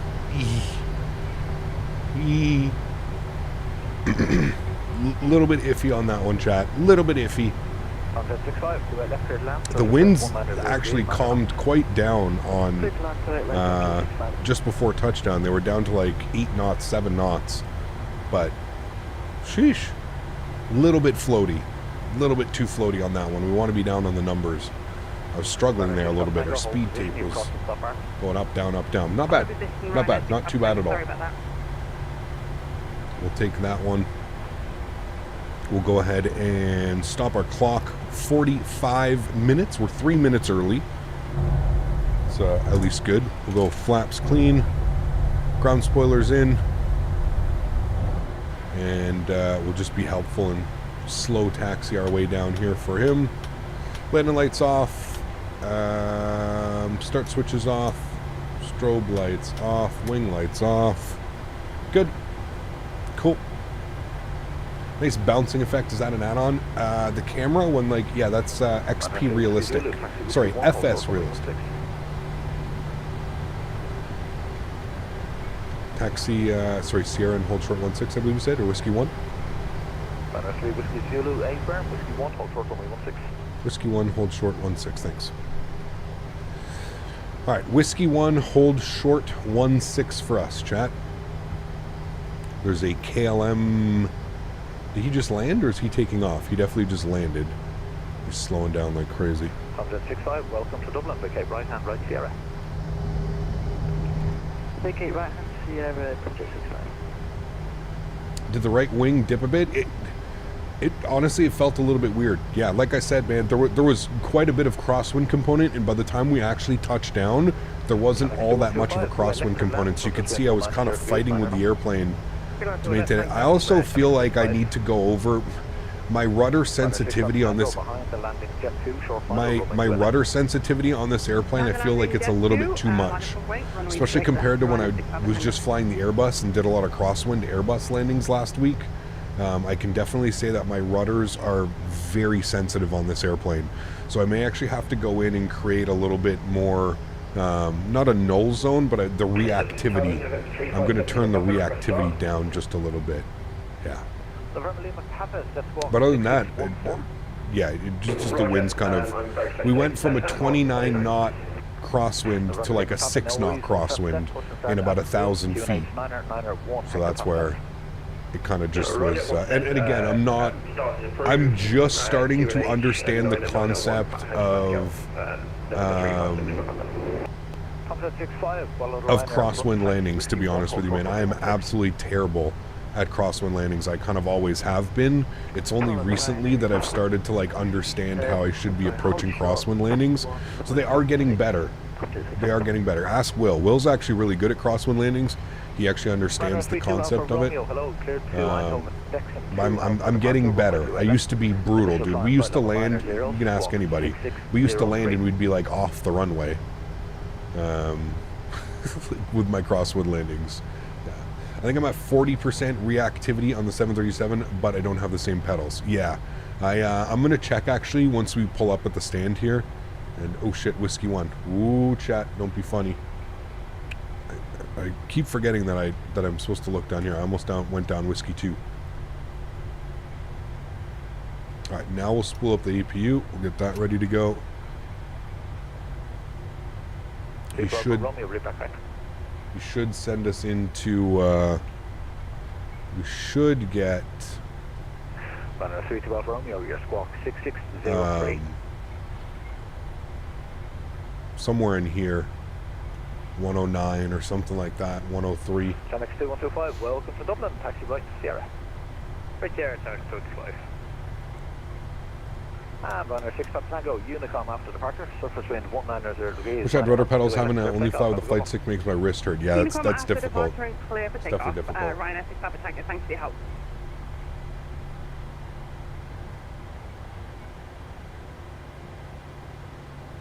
Runner 3 Whiskey Zulu, cross runway 1634, taxi Hotel 1, stand 125. Cross 16, Hotel 1, stand 125, Ryanair 3 Whiskey Zulu. Airbus 2 Charlie Quebec behind the departing Ryanair 73, line up on white, alrighty. Behind. Into the ramp we go. On the departing aircraft, line up right, 102 left. Alex 2125, Whiskey 1, short 16. Whiskey 1, short 16, Alex 25. And how Ryanair 6 Papa Tango is having issues not able to move my aircraft. 125. It's going to be us down here, so we're crossing here. Hotel 1 straight in 125. Cool. Let's go to GSX and parking 125 is what we're looking for. No. It's obviously going to be operated by Ryanair, correct. Good. Cool. Cool. Quebec, a firm, surface wind, 190 degrees, Upstairs, APU gen on, APU bleed on. Beautiful. November 357 Lima Papa, request taxi. November 357 Lima Papa, taxi Charlie, Fox Outer, Papa 1, hold short runway 16. What do you think the best rudder pedals are for flight sim? I'd say budget would be 250 pounds max. Charlie, Yeah. Fox Outer, For that one, price, hold short runway 16. So I'm not sure. I'm not sure. If you want to really start getting into like expensive and lifetime pedals, I think you start talking about like 400 or 500 pounds. I would definitely say the Thrustmaster TPR rudder system. It is absolutely fantastic. Like, absolutely fantastic. 125. This is us, Jack. Follow the Sunjet front, cross 1634. Holy frames, Batman. 22 FPS. What's going on? I don't know why I'm getting such terrible performance right now, chat. I don't know what's going on. I don't know if it's the way that the sun is hitting the terminal or something like that, but I'm getting 22 FPS right now. Something is not happy.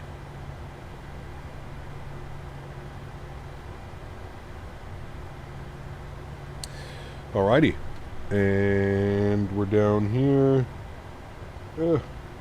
It's having trouble seeing over the yoke. Runner 32 Alpha Romeo, give way to the PA. Park brake is on. Good.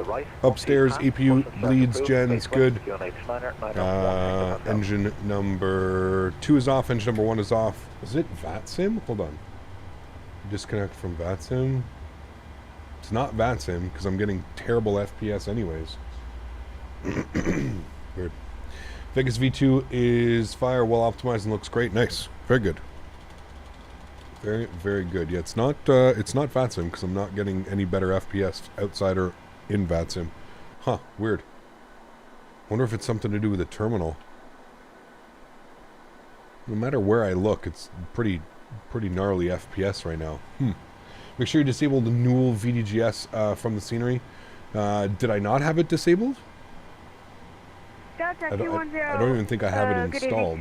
Stand 49, we're Newell. at Let me see if Embraer it's E19. installed. You request alpha clearance to St. John's. Or is it in the actual scenery folder that I have to remove? Delta 210, good evening, clear to St. John's, Pelic 6 Alpha. I thought it was its own like flight level 90, squawk 6604. Clear thought it was. St. I just John's, updated this scenery as well. Initial flight level 090, squawk 6604, Delta 210. From the scenery folder. Delta Okay. 210, just check your SID, it's the Pelic 6 Alpha departure. Pelic 6 Alpha, Delta 210. We go Delta to 210, here. And Ryanair EIDW. 6 Papa Tango is back online. 6 Papa Tango, welcome back. Did get a fix? Are you fully ready? In the I think I'm content fully ready. info, Let's, or give it where another is it? try. I don't see it in here. No worries. We Sim do have objects, one scenery, item traffic about 15 miles ago, so you have a textures. couple of minutes if need be. I don't see it in the scenery folder. I don't know. Even if you don't have Newell installed, it uses a version of its own. Okay. Weird. Yeah, I don't know. I don't ever remember having this bad a performance here though. 22 FPS in the PMDG of all airplanes. I don't ever remember having this terrible of performance, to be honest with you. Let's go and request deboarding. Deboarding requested. Upstairs, make sure that our anti-collision light is off, logo light's off. Actually, logo light can stay on. Off. We'll do a proper turnaround. Off. Like even the buttons, hitting the buttons are like laggy. It's weird. Fuel pumps as well. That's all good. Yacht amper comes off, and you're going to get switched to APU gen. Cool. Everything looks good up there. Wonderful. Well, there we have it. I don't know why, like 21 FPS outside view. I don't know what's going on, to be honest with you. I don't know why the performance is the way that it is right now, chat. Even on like, even drone camera, it's like 20, well there, it's a little bit better, 30 FPS, at least in drone camera. 27, look, it's got to be something at the terminal. It has to be something with this terminal, because it's whenever the camera turns to this terminal. Weird. Anyways, we made it. Good first leg. We are going back to So loud. We are going back to Leeds, Bradford here momentarily. Let me go ahead and file off our new flight plan for the way back. EIDW over to EGNM. We're going to be good, close you, sim brief, new flight.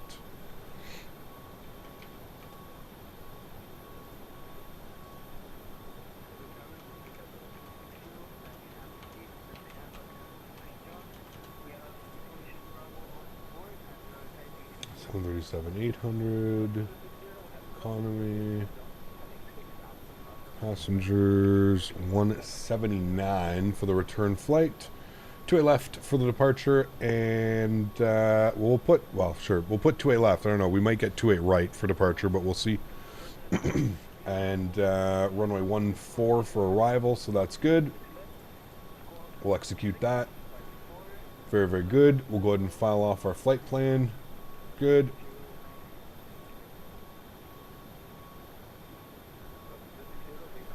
Uh, 23,000 feet on the return flight. Wonderful. We will reconnect with our new call sign.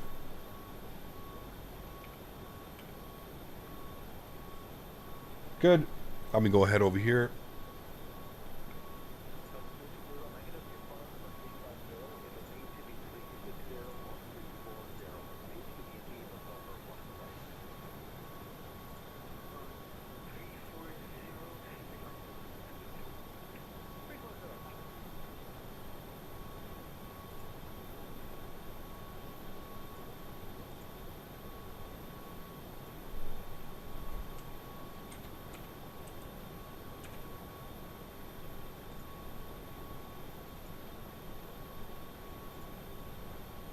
Alrighty, new flight information should be up top there.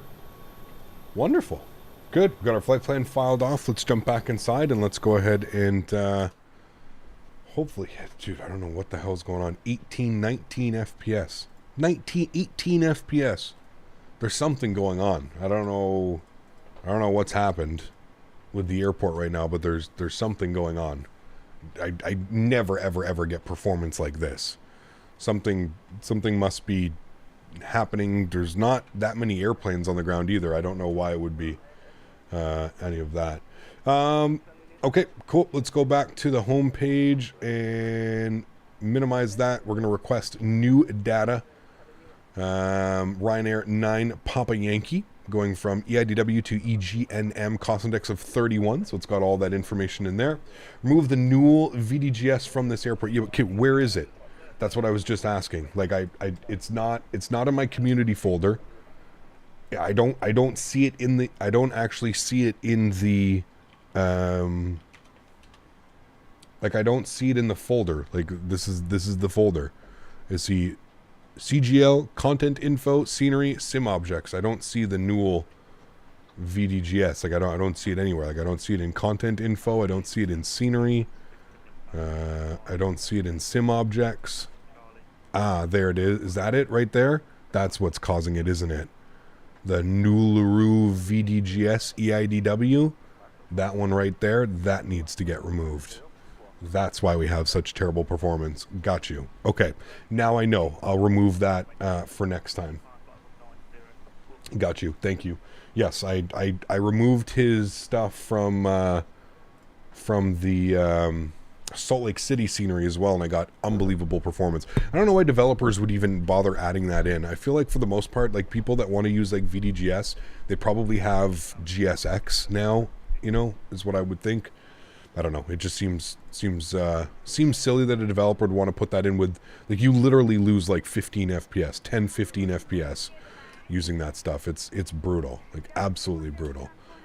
Okay, let's come over here. It's already imported all that information, so that's good. So we can come back here to our route tab.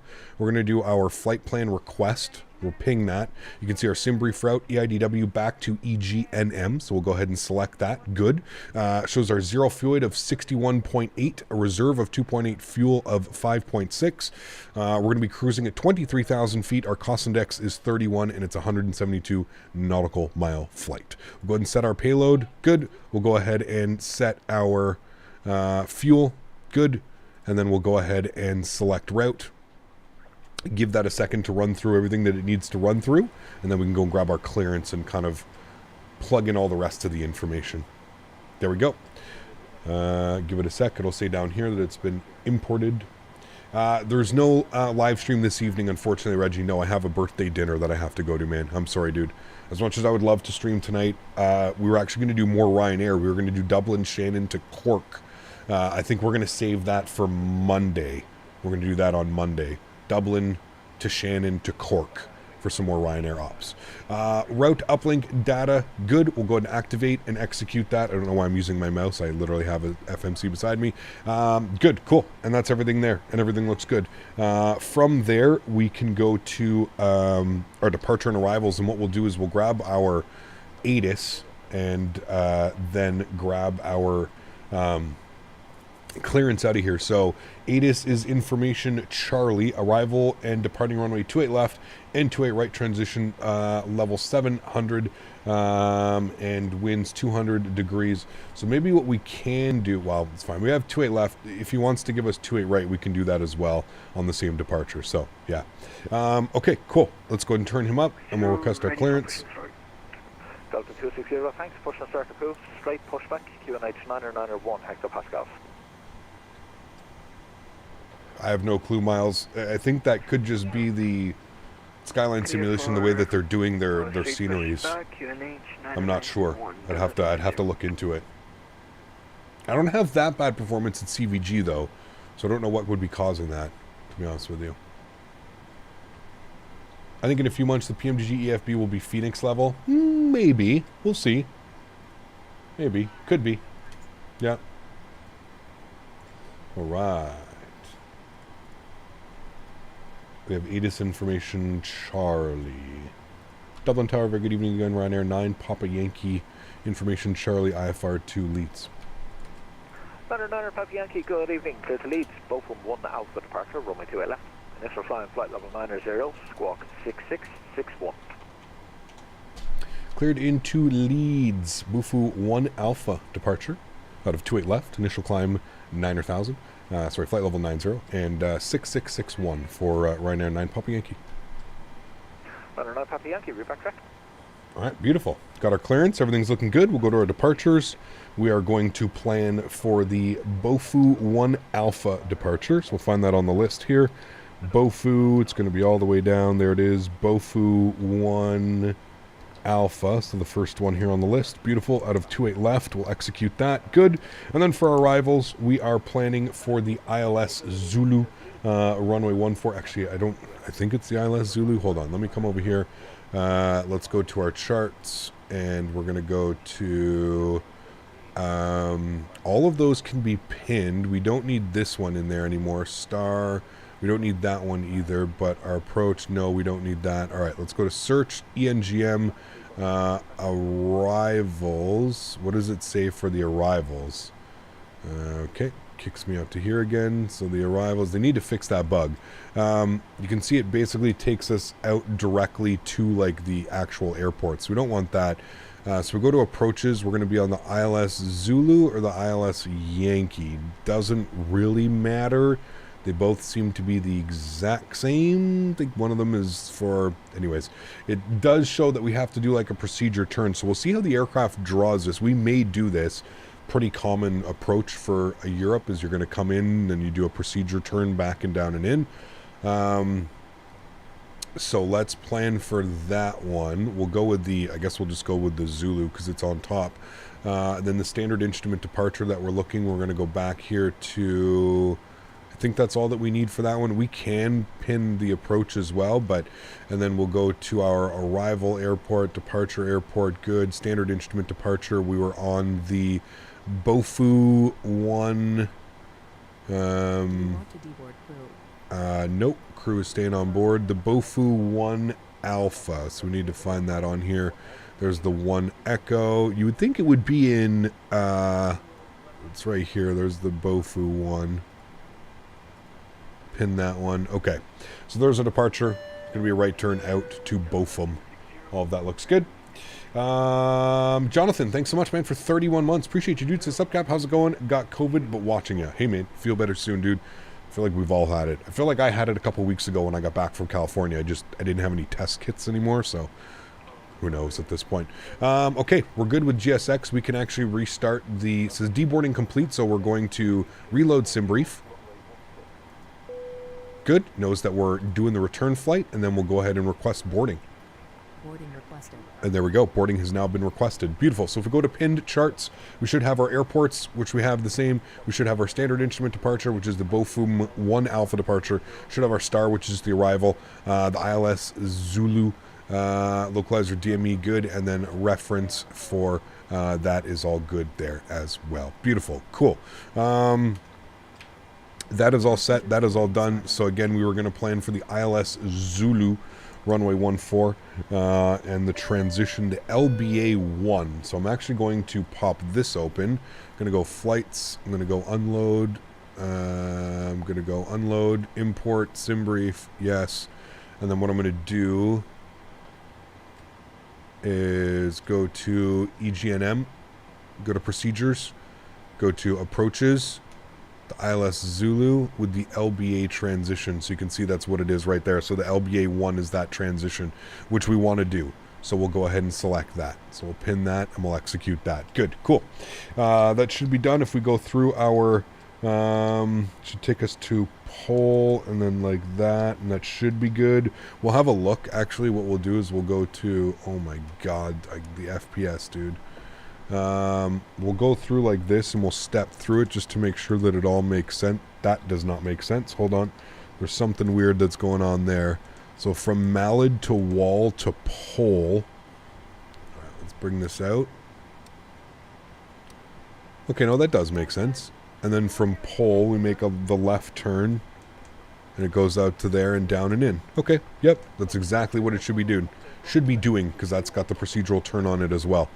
And everything there. Okay, cool. Good. We'll bug this for 23,000 feet for the return. All of that looks good. Isolation valve can get open for now as well. And that's it. Cool. We can watch the boarding process. We're essentially good to go. Sebastian, thanks so much, man, for 8 months. Appreciate you, dude. Huge enough floaties to you. Thank you, thank you, thank you. Incredibly kind, man. Actually, a couple more things, chat, that we just need to do. We can now go to our init request, and we can do our init request. We'll populate that. It should populate all of our information in here for us while the aircraft is boarding. And then we need to get our squawk code in as well, 6661.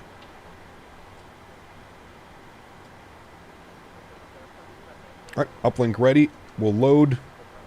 We'll execute. Beautiful. I don't know why it keeps giving us weird altitudes. We're only going up to 23,000, so that's good. And then 5.6 on the planned fuel as well. You can see our 0 fuel weight, 61.7, reserves 2.8, cost index 31. We've got our flight levels, we've got our winds. Everything else looks good. Perfect. We'll go to our N1 limits, no derate on the takeoff. Everything, actually, sorry, you know what we'll do before we do all that? Let's come over here. We'll go to our departure performance calculator. This guy. Performance tool. All right, we'll import from OFP. Weird, it's not changing. Okay, no, it did. We're going to depart on 28 left. That's good. It's got all that. Good. We're going to import from aircraft. Yes, good. Then we're going to import weather. Good. And then we'll calculate our V-speeds on this one. Good. Acceleration height, 1,500 feet. Flaps are going to be 5 degrees. We're looking for an N1 of 91.2. In the takeoff range, good. Cell temp, 50 degrees. So we'll go ahead and select that down here now. 50 degrees on the cell temp. Good. Populate that. Shows 91.2. 91.2 is what we were expecting. Good. And then our V-speeds, takeoff trim, 5.68. We've got our V-speeds 42, 43, 47, and VREFs at 150. Good. Cool. We'll go to our takeoff speeds, and then we'll throw in flaps 5 degrees, and our CG weight, and our V-speeds 41, 43, 47. Everything matches. Beautiful. Cool. Departure performance calculator is a very handy tool to have as well. Diego, how are you, my friend? All the way from Argentina. Welcome back. I hope you're having a great Thursday afternoon, man. Thanks for coming to say hello.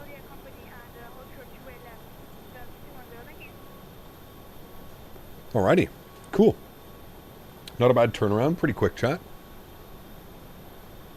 Now, I wish Orbx had sent me over a copy to give away to you guys. That's something that I'm going to speak to them about.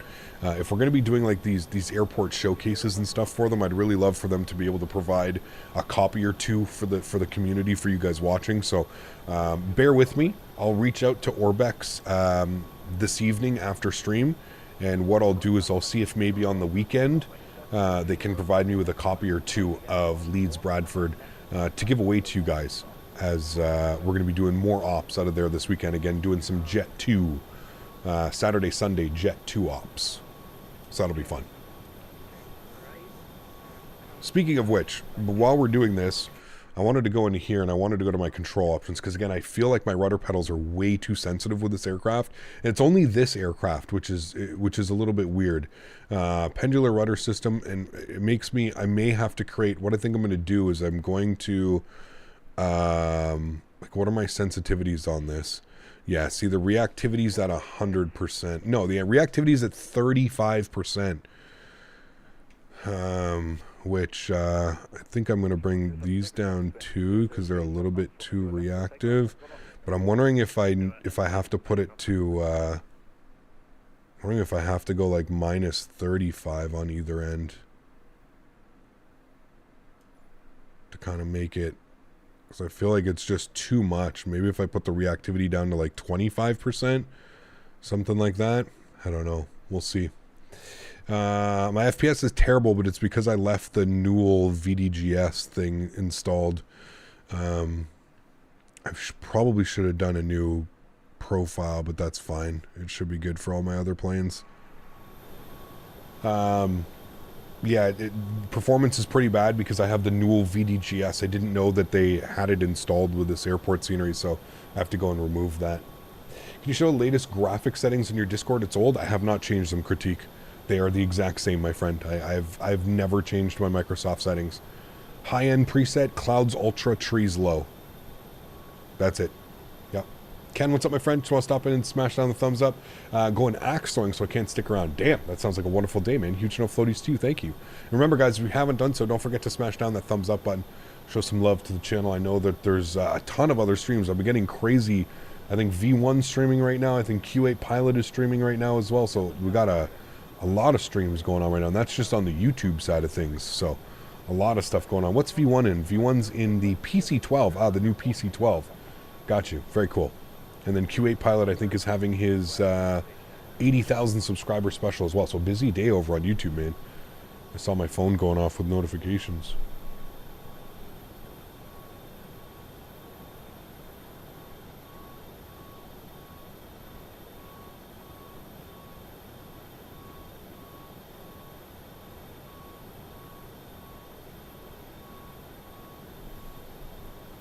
How much did you pay for that yoke? I'm sponsored by Thrustmaster, so I didn't pay for that yoke, but if you check the link in the description, it'll lead you directly to the Thrustmaster webpage, and it'll tell you exactly how much this yoke is in whatever currency you use wherever you live.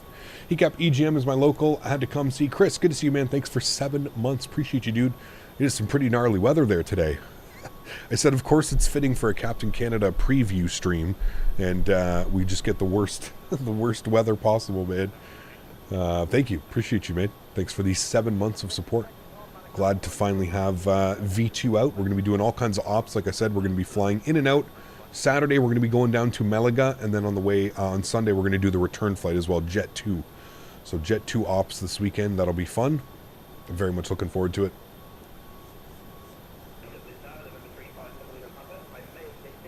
Living on a Player, if you want to see my my settings for my Toby, you can just go to my YouTube. Go to my YouTube channel and click on videos, and I have a Toby Eye Tracker 5 review video, and I go over right in about the middle of the video. I have it tagged, all the chapters, so you can see. I go over all my settings and exactly how I have it configured. So nice and easy for you to just go back and pull it up at any time. Yeah. At this time, flight gears have raged. Logitech is only there UAE at the correct price. I'm sorry about that. Flight gears have raised up. I mean, flight prices have raised. So you're talking about? Would you ever do some old Air Tran ops in 737-700? Maybe. Yeah. Totally watched that. Now I'm remembering. We'll check it out again. Thanks. No worries, mate. No worries at all. Rasmus, what's up, my friend? Good to see you, dude. Welcome. Hope all's well.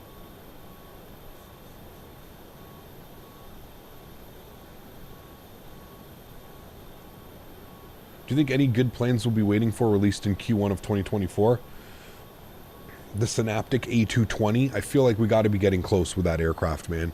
The Synaptic A220, PMDG 777, Aerosoft A330. You have to think that those three airplanes are probably dropping Q1. We may have other airplanes. The 80 builds A300. That may come then. It may come before the end of the year. Who knows?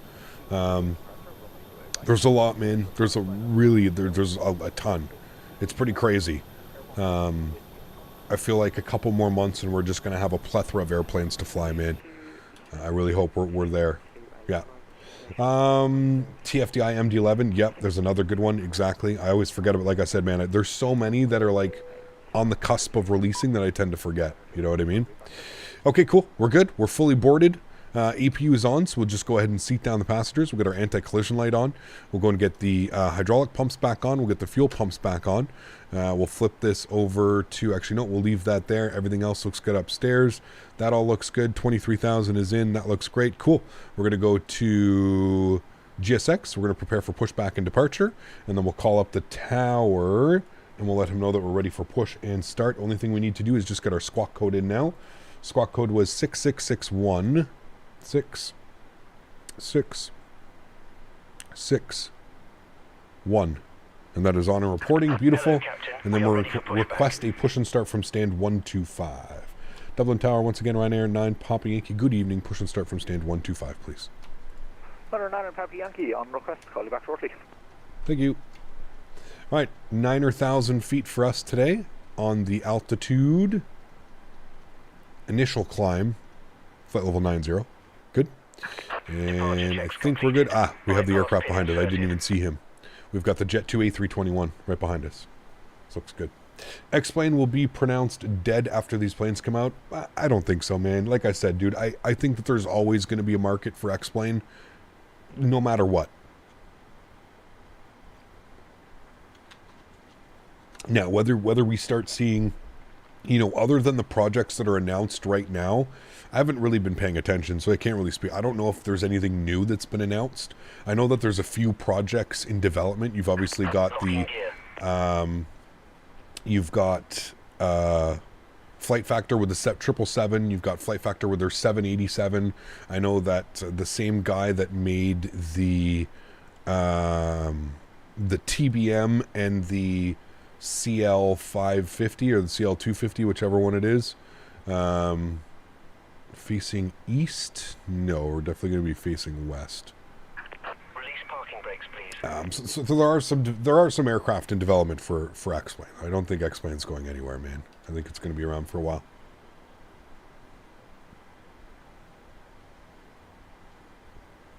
We've got to get away from this terminal so we can get our FPS back. Oh my goodness.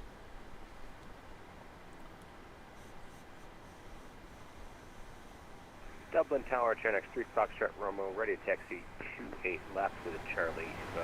Apron 1 short. Besides PMDG and Phoenix releases, I'm more hyped about the A220. Yeah, gonna be. I'm really excited, man. Yeah, definitely excited for it.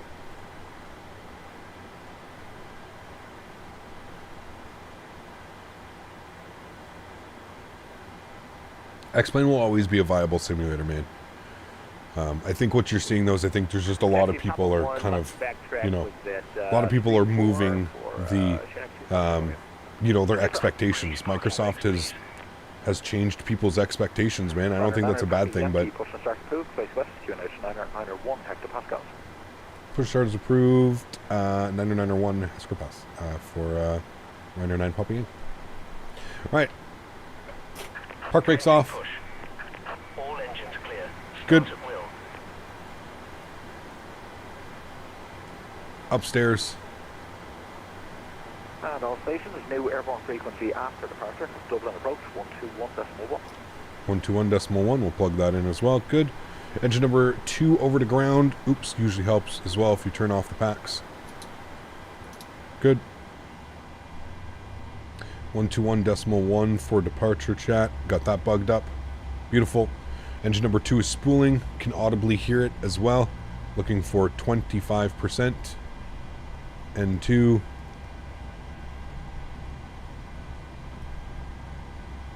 There it is. We'll introduce fuel number 2.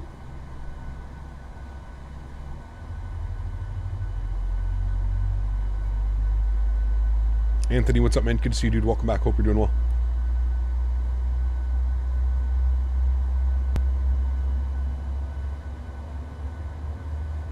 I don't think X-Plane will die, but at least for now it has no way of competing. I just don't think it ever will, Juan. I don't even think it's in the same realm. Do you know what I mean?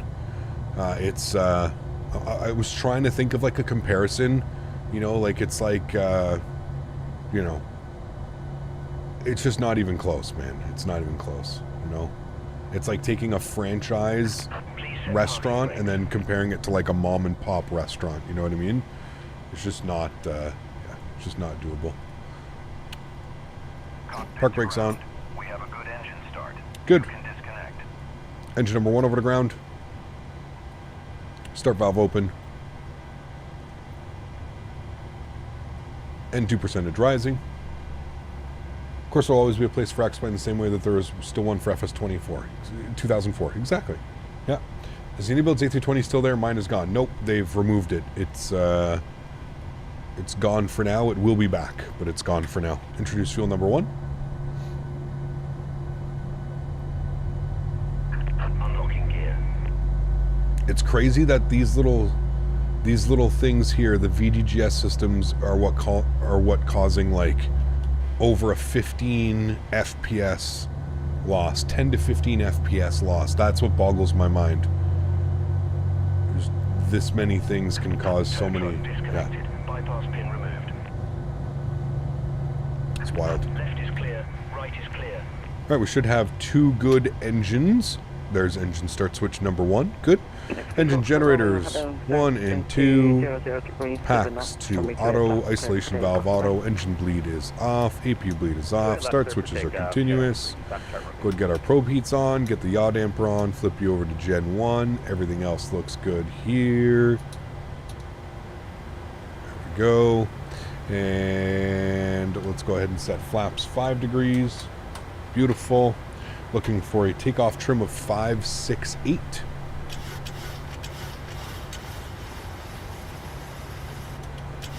Should be good right about there. Good. And we're going to be rolling up to... Sorry, try and use this more often. Rolling up to... Where are we? We'll go spot 2 maybe? I don't know. Let's call spot 1.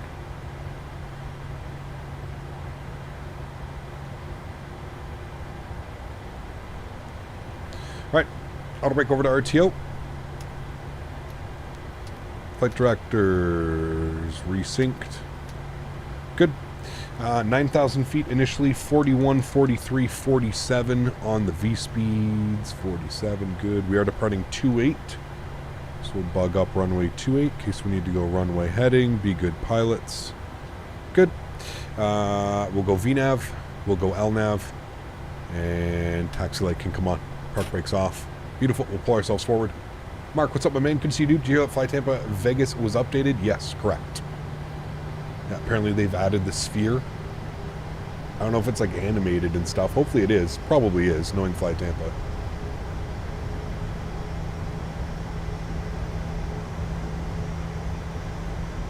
And we're going to be, I think, Link 5.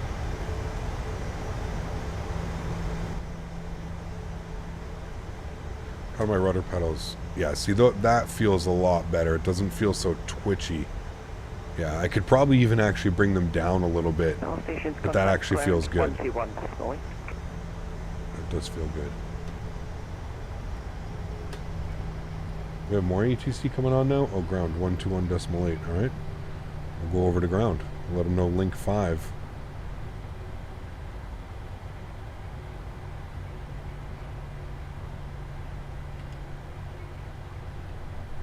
Ground hello, Ryanair 9, Papa Yankee, Link 5, ready to taxi, 28 left.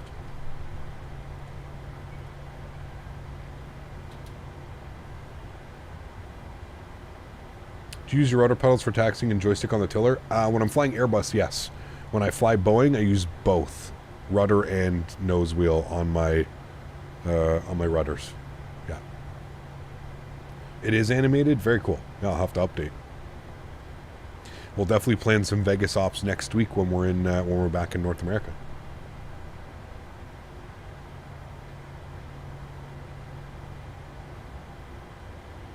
Dublin ground Ryanair 9, Papa Yankee, Link 5, ready to taxi, 28 left. We have Charlie.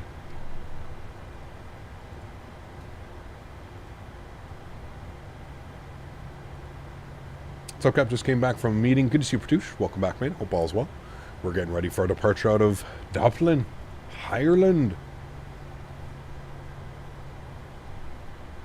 Ground just logged on, but I don't think he's... well, I'm just going to go back over to Tower. Tower Ryanair 9, Papa Yankee, called ground 3 times, still no answer, so I'm just going to get taxi clearance from you if that's okay. Ryanair 9, Papa Yankee, Roger. I will send a quick message to Ryan to call you back. Thank you. Good evening, Runner 2, Whiskey Hotel, ready for mission starts on 1-0. Never get GSX marshals on arrival. What could I be doing wrong? You have to select the gate. Select your arrival gate in the GSX menu. And make sure that you have a profile. If you don't have a profile for the airport, that helps as well. Yeah. Do you have the freeware wear mod installed? I do, Ryan. Yeah, I'm using it right now. You can see all the textures, the wear and tear. Yeah. Dublin ground, Runner 2, Whiskey Hotel.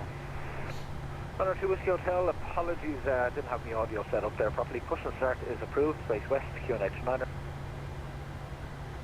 Push not approved, space west, QNH. Good timing, just got to the gym, live stream time. Have a good flight. Thanks, Hayden. Enjoy your workout, my man. And ground Ryanair 9, Papa Yankee, Link 5, ready to taxi, 28 left.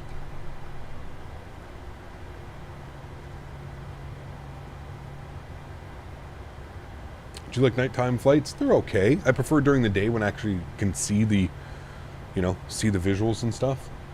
It's a big one for me. Actually being able to see where we're flying, what we're doing.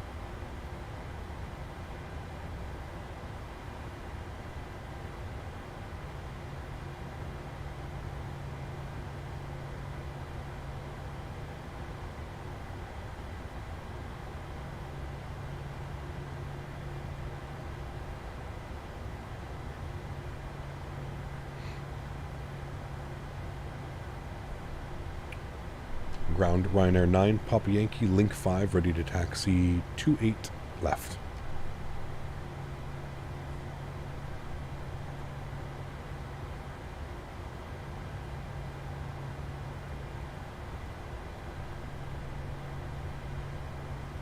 Guess I don't have a profile. I'm usually landing vanilla OTB airports within Microsoft. Also didn't select the gate. Yeah. Controller. I know controllers. I don't know. Okay, I'm not getting that insert sim brief option in the green for the FMC. Am I missing something on the EFB, or do I have something after creating a new flight on sim brief? You have to do the flight on sim brief, Keenan. You have to do the flight on sim brief, then you have to do it in here. You have to do the request new data from sim brief. Once it is inserted in here, then you can start pulling the information down there. Daisy's good. Thank you for asking. I think the controller's having issues, to be honest with you. Macus, how are you, my friend? Good to see you. Welcome back. Farm and the fiance are good. Thank you for asking. Yeah. Graham probably forgot to open up his audio client. Something's going on. He just responded to somebody, but yeah, I don't know.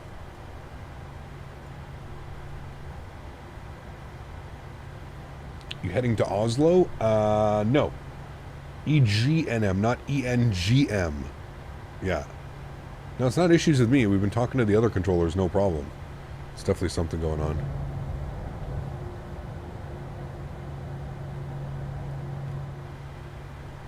Dublin ground, how do you read? Runner Papa Yankee, hello, read 5, how me? 5 now. Request, we're at Link 5, so we're ready to taxi. 28 left. Madam Property Yankee, thanks. Apologies about that earlier on, just had some audio issues when I was switching frequencies. Taxi Papa 1 left, backtrack runway 34, hold short to it left.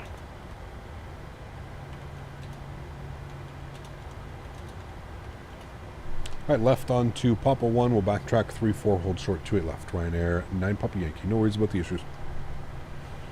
Alright, Papa 1 for us, I think that's straight ahead.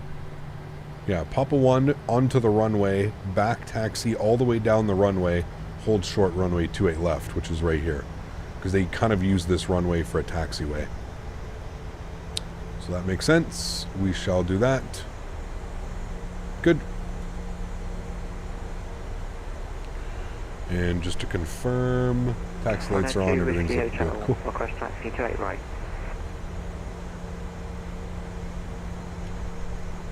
Michael, what's up, my friend? Good to see you, dude. He got which sim brief profile they use for the 737. There's some really good ones, I think, that are just there natively. But if you want, you can go over to the go to flightsim.to, and there's some profiles that are up there as well. And honestly, I just go by the most downloaded. That's usually how I use things, the most downloaded, you know. Do I use the honeycomb yoke? Nope, I use the Thrustmaster pendular yoke system, the Boeing yoke. Shamrock on Charlie, good evening. Clear to Hamburg. Index 3 Juliet departure, runway 28 right. Initial flying flight level 90. Contact tower 18.6 for us. Okay, I missed that one.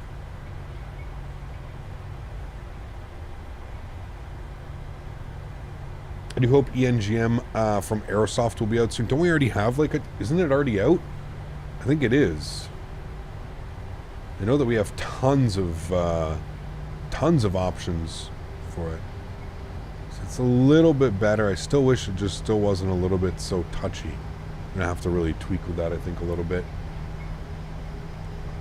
First, check the INI manager for profiles. If there's none there, go with FlightSim. True. Yes, I always forget that RW Design... he's over there on the AnyBuilds app now as well. Aerosoft Oslo is there. Yeah, Aerosoft. We have Orbx, Aerosoft, and what else? There's like 3 payware options for Oslo. Or is there 2 payware and a really good freeware? I know there's a really good freeware. If possible, can you fly the Dash 8 Widerøe livery in Norway next time? Next time we're flying the Dash 8, I'd definitely love to do some Widerøe. Yeah. Or if we get one here in Microsoft sooner than later. Yeah, absolutely. All right, come down here. Let's go to our standard instrument departures, the Botham 1 Alpha departure. And then we'll keep this pinned right there, chat, for us. Actually, we'll just make it full screen. There we go. You can see everything we need to see there. We'll let Tower know that we're holding short. Tower, hello, Ryanair 9 Papa Yankee on runway 34, holding short, 28 left. 9 Papa Yankee, Dublin, Toronto, runway 28 left, line up and wait. Runway 28 left, line up and wait. Ryanair 9 Papa Yankee. Alrighty. Landing lights, runway turn-offs, strobe lights, wing lights, all to the on position.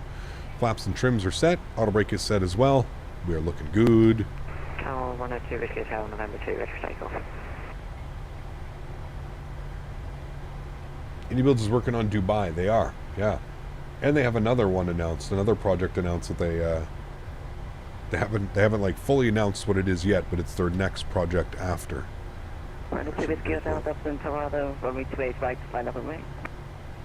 Do you think on the mishap for posting the 777 on the website, do you think it's close to release? No. Cancel seat after departure, runway 28 left, track, runway extended center line, stop climb, flight level 90. Alrighty, after departure, we'll maintain runway heading. We'll stop at flight level 90, Ryanair 9 Papa Yankee. Ryanair 9 Papa Yankee, correct. Surface winds 180 degrees 8 knots. Runway 28 left, cleared for takeoff, okay? 28 left, cleared for takeoff, Ryanair 9 Papa Yankee. Alright, we're going to flip this back over to heading select now, as we're going to maintain runway heading. Yoke cam is on. Enjoy the departure, my friends. Throttle's up to about 40%.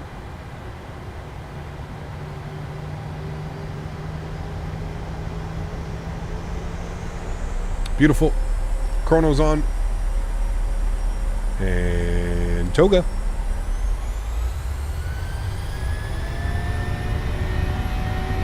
Slight nose down pressure on the yoke.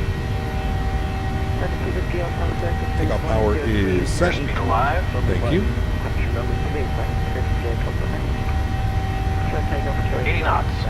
neutral.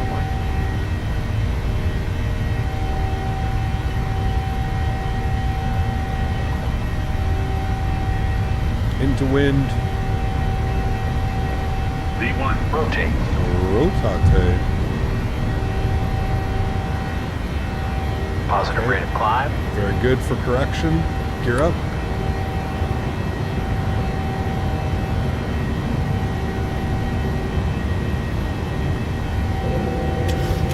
Stiff crosswind.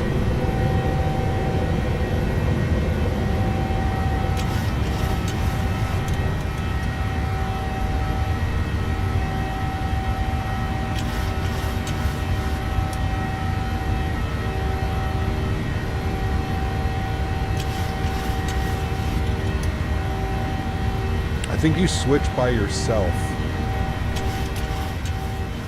Correct me if I'm wrong, but I think in Dublin you switch over frequencies yourself. Gear is locked, auto brake over, we'll contact departure. Flaps up 1.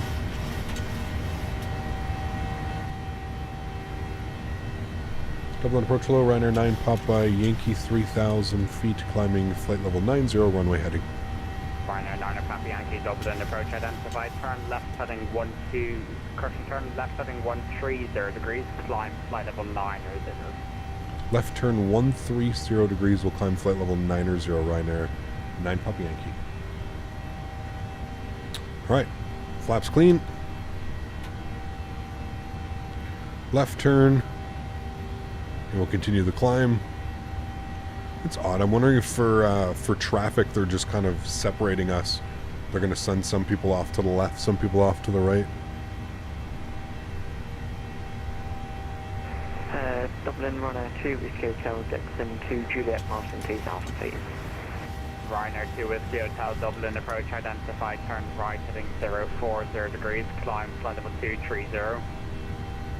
Just took off out of Gatwick and the winds are absolutely bonkers. Yep. 230 runner 2 Whiskey Hotel. You're not wrong, my friend.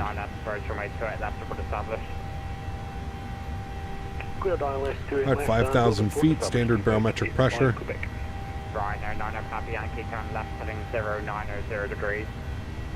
Left turn 090 degrees, Ryanair 9 Papa Yankee. Alright, keep that left turn going, 090. Keep our speed 250, climbing through 7,000 feet now. I'm going to engage autopilot, bring you guys back up into the flight deck. Just going to go standard baro there. Good. Hey Cap, how much is the frequency box and what brand? It's Logitech, and I believe it's $200. You can get it on Amazon, you can get it from Logitech, you can get it from Best Buy. You can pretty much get it anywhere. It's been around for quite a while, man.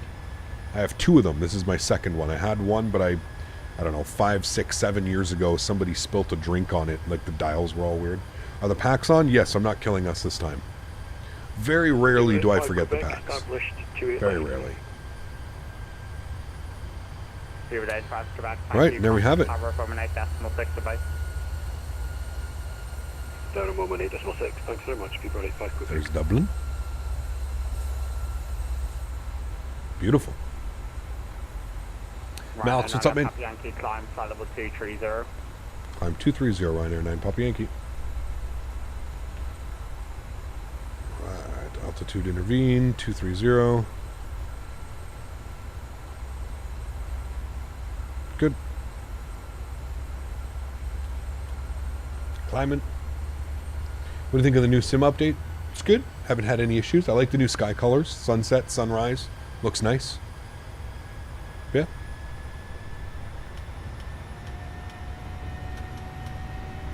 Good. I'm doing well, Moss. Doing well, man. Cannot complain, my friend. Cannot complain. Getting some beautiful flights in today. Ryanair 2 Whiskey Hotel, turn right heading 130 degrees. Fighting 130, runner 2 Whiskey Hotel. Sounds like they're vectoring all of us that are maybe going over to Leeds. Pretty cool. All right, 10,000 feet. Landing lights coming off. Engine start switches to the normal position. Wing lights and logo lights can come off as well. Beautiful. Did you see the GT6 trailer? I did, yeah. Looking forward to seeing the next couple trailers as well. Kind of, you know, as per usual with GTA, I think it's a little bit early on the announcement, but I think they just wanted to stop people from like leaking stuff. I think that's the main reason why we got the announcement. At least now we know what it looks like and what to expect. But I still think it's a little bit early. You can see somebody there on approach right there. Landing 28 left, just coming over the coastline there. Ryanair 2 Whiskey Hotel, turn right. Crystal, what's up, my friend? Good to see you. 0 degrees. Thoughts on the scenery? Very nice. Yeah, very nice scenery, man.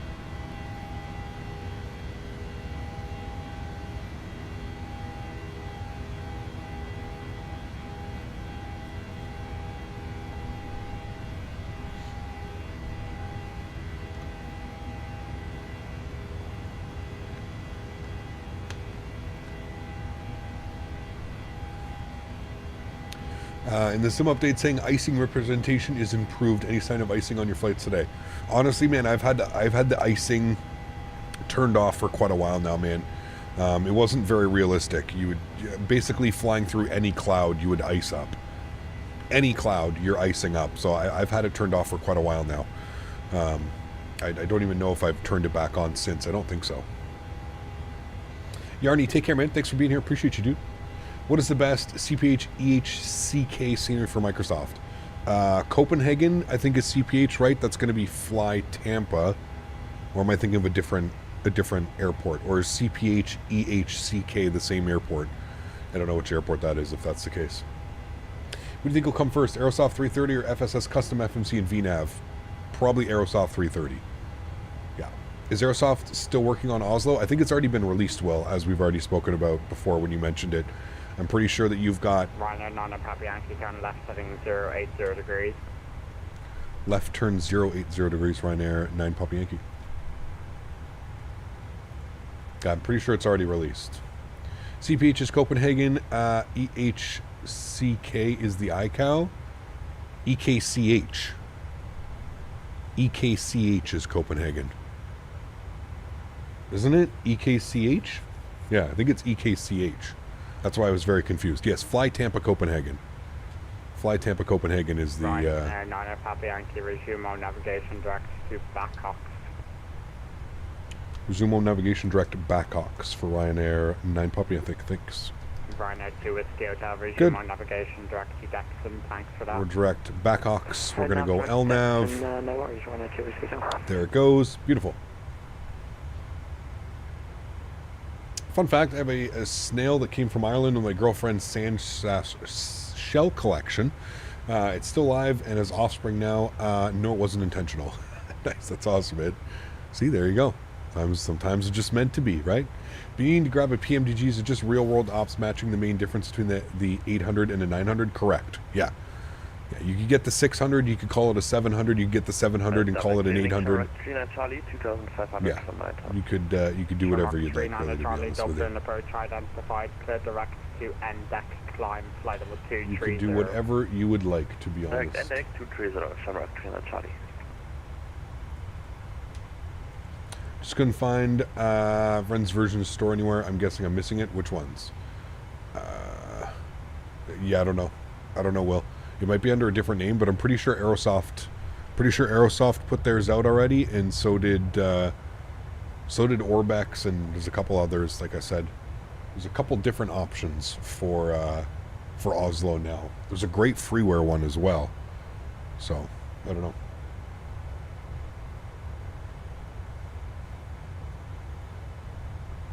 Ryanair 90 Papa Yankee, nothing further, monitor Unicom 122 decimal, bye-bye. 122 decimal, thanks for wonderful ATC. We'll see you soon, Ryanair 9 Papa Yankee. Ryanair 2 Whiskey Hotel, nothing. Alright, we're over to Unicom for us. Wonderful. Looking good. Chat, give me 2 seconds. I will be right back.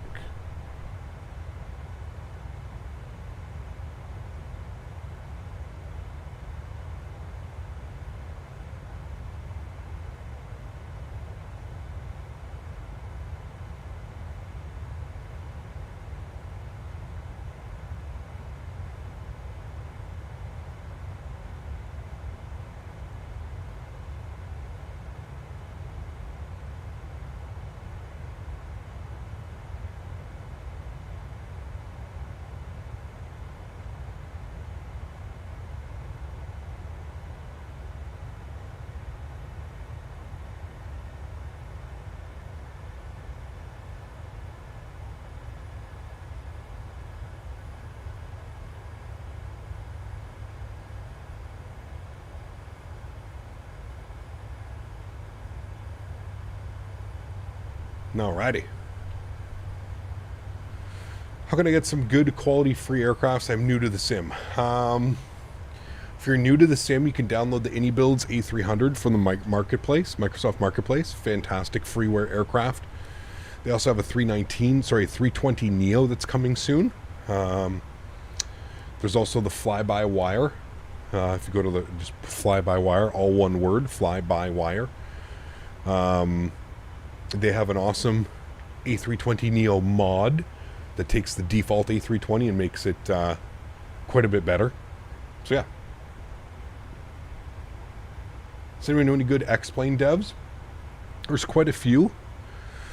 Again, it depends how much money you want to spend when it comes to the X-Plane world. Flight Factor, Tolis, FlyJSim, Aerobask. Who's the guy that do the TBM and some of the other stuff? But yeah, there's a bunch. Not a 319. No, I misspoke. I said A320 Neo. Chad, I got some new glasses as well. You guys know that we picked up a new sunglasses sponsor here on the channel, Flying Eyes. I'm actually going to have a link and some more information about that coming up here in the future. They've sent me the sunglasses that you see me wearing now, and we've also got a newer model of their sunglasses. These ones, I believe, are called forget which ones they're called. Man, these are cold. They've been sitting outside. Now I've got 2 stickers though. I'll have to put one of these stickers on my case. Flying Eyes. What is that?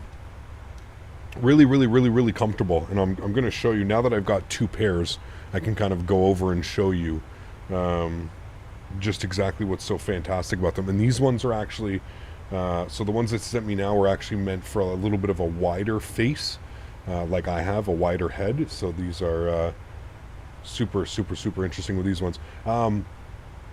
So one of the cool features with this is obviously I don't know if you guys can see just how thin that gets at the end. Just how thin that gets at the end. It's completely bendable too. You don't have to worry about them breaking. They literally told me, like, I can ream on this. Like, I feel weird taking sunglasses and like bending things like that. They've told me that it will not break. I can bend this all the way down. So like you can literally make it. So anyways, those are the new glasses that they sent. Again, it's supposed to be a little bit more comfortable. I'm going to try them on right now. Actually, give me a second. They're super cold because they were sitting outside.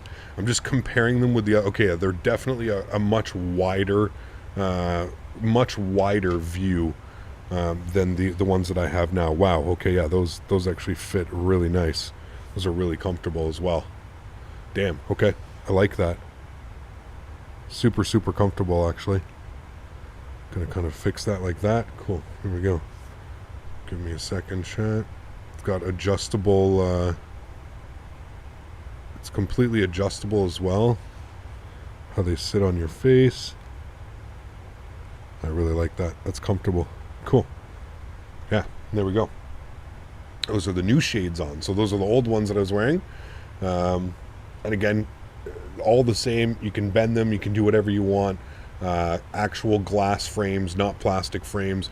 You can actually also change them. So if you have like prescription glasses, let's say, you can get them measured out perfectly to that. They'll actually send the prescription and stuff like that. So really cool. I'll have more information about those guys in the very shortly, actually, probably by the weekend or maybe next week. So yeah, they're really awesome. They look good, not cheap. It's an investment for sure. Absolutely. And I really feel like here, listen, coming from somebody who's owned hundreds of glasses, not hundreds, but spent hundreds on really expensive glasses and not so expensive glasses and $5 glasses and $10 glasses, I can definitely tell you that there is a major difference between the $20 glasses that you buy and like the $200 glasses that you can get. There is a huge difference. A major difference. Always enjoy island flights. Thanks again for the stream, Chris. Hey, Chris, thanks so much, man. Appreciate you, dude. Huge enough floaties to you. Thank you. Incredibly kind, man. Dropping the $20 dono. Thanks so much. Appreciate you, mate. Are they going to have my logo on them? No. They have the Flying Eyes logo on them. So just on the side right there. I don't know if you can see that.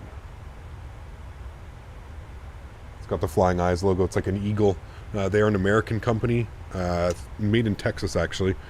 So really cool. They're really, really nice guys. I actually just had a video conference with them the other day as we were kind of talking about a sponsorship. They want to sponsor the channel moving forward and stuff like that. So I'm going to, hopefully I'll have everything set up on my end in the near future, but we're going to be, I'm going to get an affiliate link. So I should have a bunch of information for you guys. Hopefully maybe I can even get like, 5% off, 10% off for you guys too, if you want to order a pair.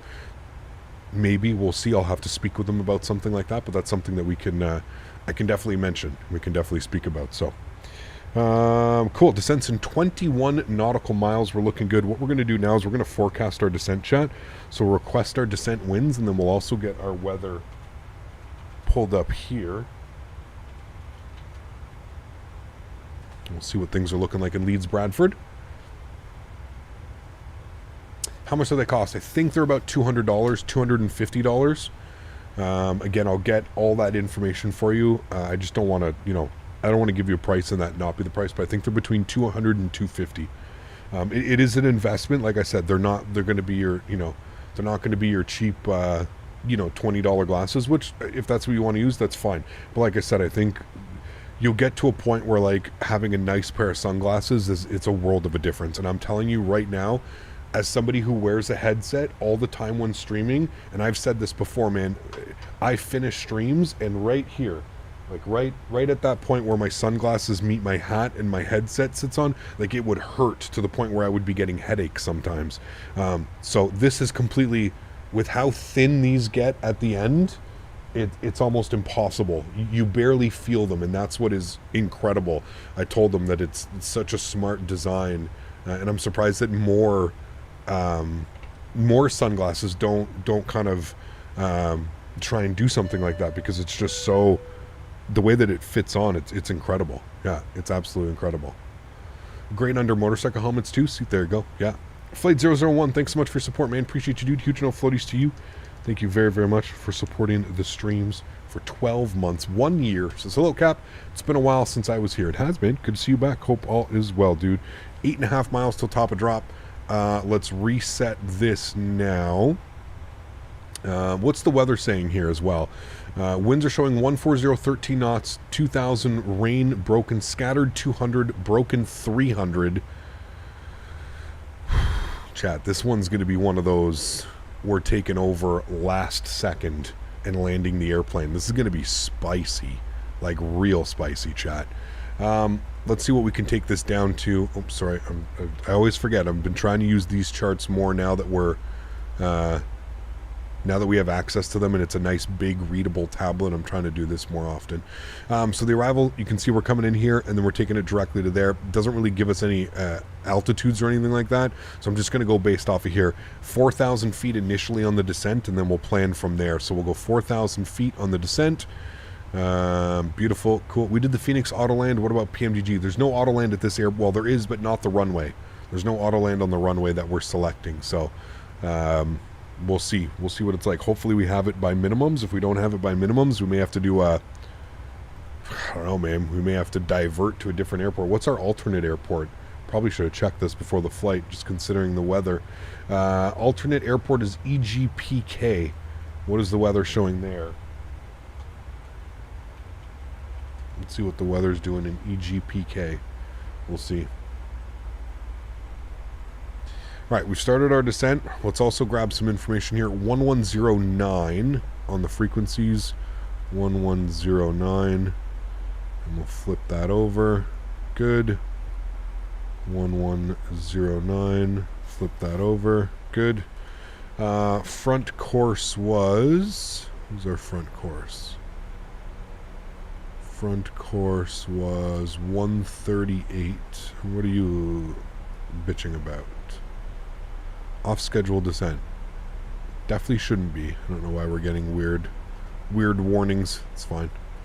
138, sorry. We'll bug that up here. 138. Good. We'll bug up 138 here. good. We just need our minimums 874, so 200 foot on the minimums. We'll bug up 874.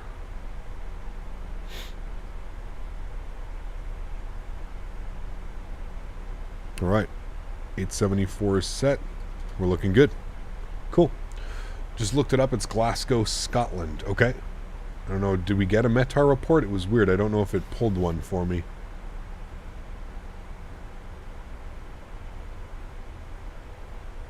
Just got my private pilot's license in Canada. It was much more expensive than I thought. Oh, yes.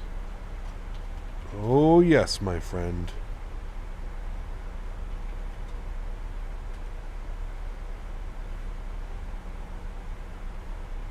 It's weird. It's not giving us the weather. Ah, there we go. Okay. Winds are 140 at 17. Few at 2,500. Broken at 3,200. So there we go. So the weather is much better in Glasgow. Or wherever that is. Is it Glasgow? EGPK? I don't know if I have scenery for EGPK. Let me check. It's funny how we won't alternate to an airport if we don't have the scenery for it, Chad. EGPK. Do I have it? I think, yeah, I do. Prestwick. Oh, that's Prestwick. That's the other, we have that freeware scenery, don't we? We flew into there. We flew the 747 into there like a couple months ago, didn't we? Divert to Vegas. We can see the new scenery. We will definitely do some Vegas ops next week, my friend. Do not worry. We'll definitely do some Southwest, some dirty Southwest ops into Vegas. We'll spend maybe we'll spend the weekend over kind of doing Vegas. Vegas is our hub on the weekend, but then we'll kind of go out everywhere. We'll get some nice sunset arrivals, maybe. Do Vegas to Salt Lake, Vegas to Albuquerque. It's another good one. Do you have that Paraflame on the radar? No. No. I was really hoping that we would get the 319 for it. Remember, Will? I mentioned that last time we spoke about this. I was really hoping that we had the Phoenix A319, because as much as I would love to do it in the 320, which we can, the 319 is just so much more fitting. That's the usual airplane that gets into there. Although they think the 320 Neo, I think, as well.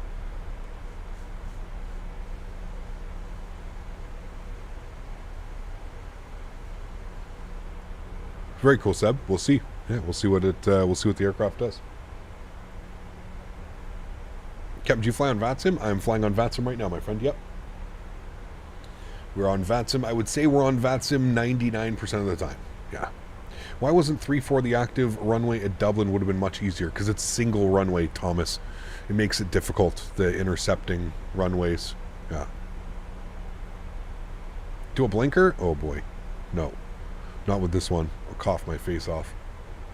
Last time you came to Budapest on live stream, I was a tower in ATC. You made me famous. Cheers and have fun. Thank you, man. I appreciate it. I had a great time. Beautiful scenery, man. We'll definitely be back in Budapest. So keep an eye on the channel, and hopefully you can jump on next time as well, because that scenery was beautiful. The approach was beautiful as well. I had a lot of fun.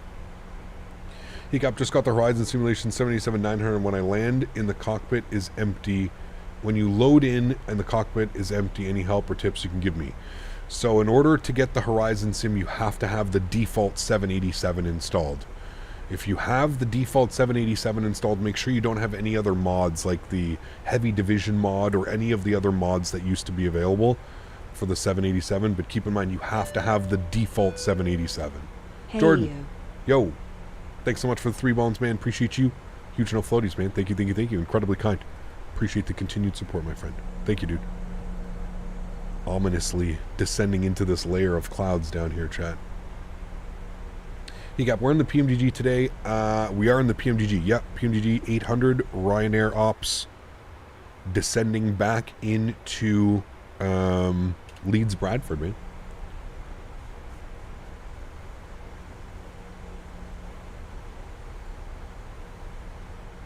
And we've got some pretty gnarly weather down there. Have you had any issues with PMGG freezing on approach? No, I have not.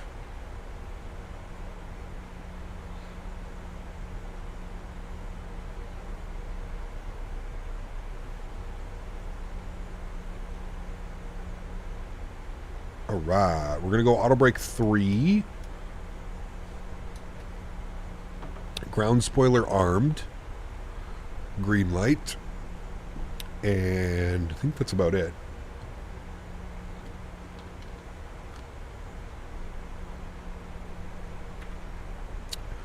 I don't think there was anything crazy on the approach. I don't think we had to do anything or really worry about anything. No.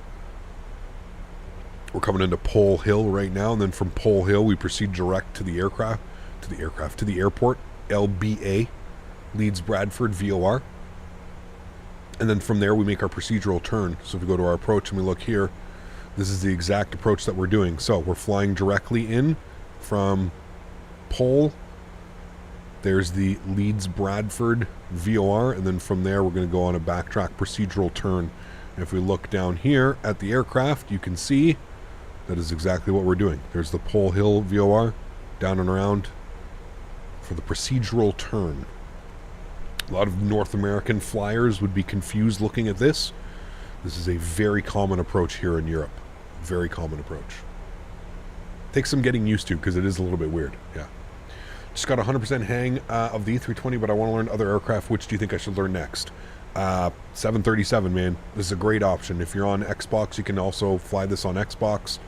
Yeah, PMDG, man. Great fun. A lot of fun. A great aircraft to learn on.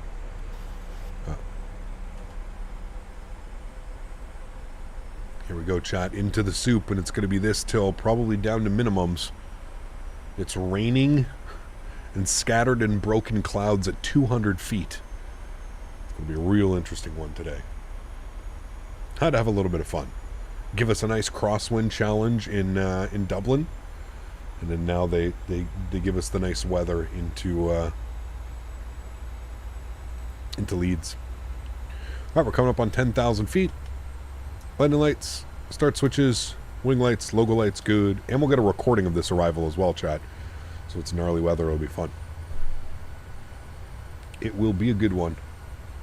And remember, guys, if you haven't done so, do me a huge favor. Huge flavor or huge favor?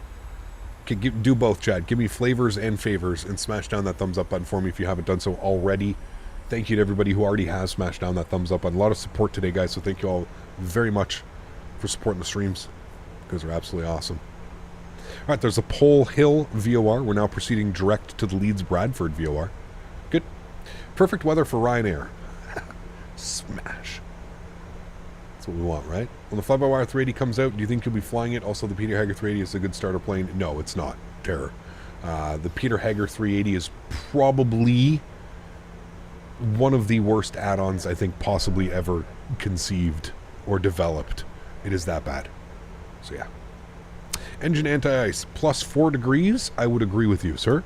Yes. I would agree that engine anti-ice would be turned on right about now. Joe, good suggestion. Since you're an avid GSX user, do you know if there's any way to have the tug pull the plane or push only? There is, Kyle. Yep. Some profiles will have it, but you can always manually use the tow. So you can manually do that. Do you see the A220 has started doing transatlantics? Yes, pretty crazy. Pretty crazy, right? That's wild to me, but flying Ryanair is genius. You have an easy out if you smash it. Absolutely. If you're a pilot for Ryanair, why wouldn't you, right? Why wouldn't you?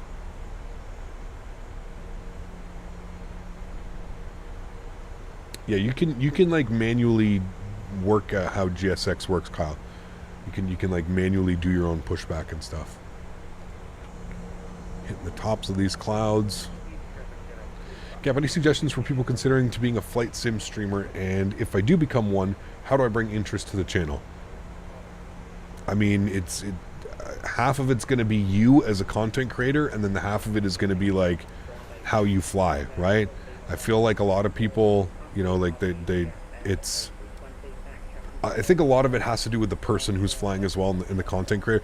It's difficult to create, you know, entertaining content when sometimes you're just sitting there at cruise for hours on end. That's why I don't like doing long haul flights, because I just find it weird and sometimes it's difficult to fill the void. Now, I've got a pretty good chat, and I've got a lot of great people that watch and support the channel. We usually end up just talking about a bunch of other stuff. But I don't know, man. If you're going to start a YouTube channel or you want to start creating videos, Twitch, whatever it may be, just be genuine, man. Just be yourself. Just, you know, if you can show your love and you can show your passion for something, I think people are going to be... It's easier for people to follow if you're, like, passionate and you really enjoy what you're doing. That's kind of always been, like, my motto and kind of been, like, the way that I do my channel is, you know, be passionate and be, you know, provide people with that content, that outlet that... you know, can make them laugh, can make them smile, can, you know, do whatever. I think those are like the main things, you know. We can watch a hockey game or a soccer during long haul. That's how you get removed from YouTube. Man, look at these clouds, chat. This is some serious weather over top of this airport right now. We may be getting a diversion here, chat. We may be getting a diversion. This is going to be weird. Did the quick edit option, but it got all funky when I tried to pull the tug, started trying to flip the plane around. Interesting.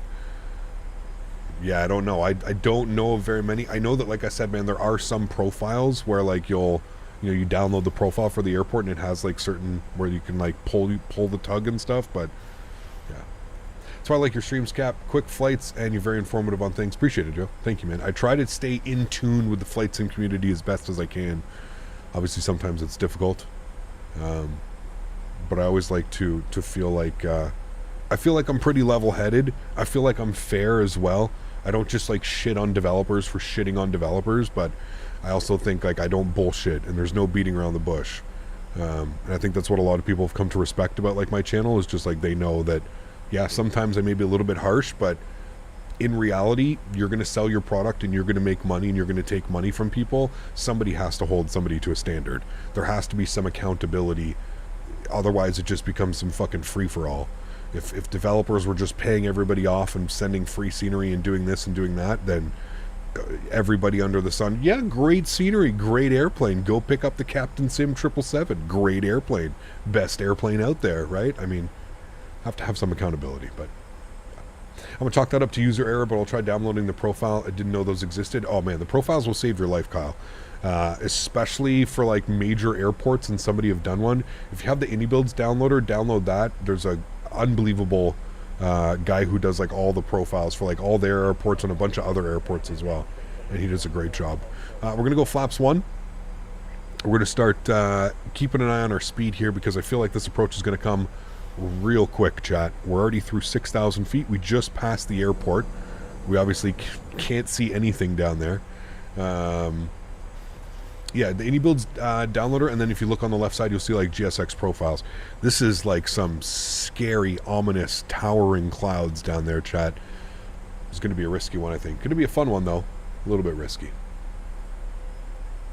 Aircraft are fine getting in their IRL standard weather here. Okay. I imagine you'll get the visual last second. Sounds good. We'll be looking for it.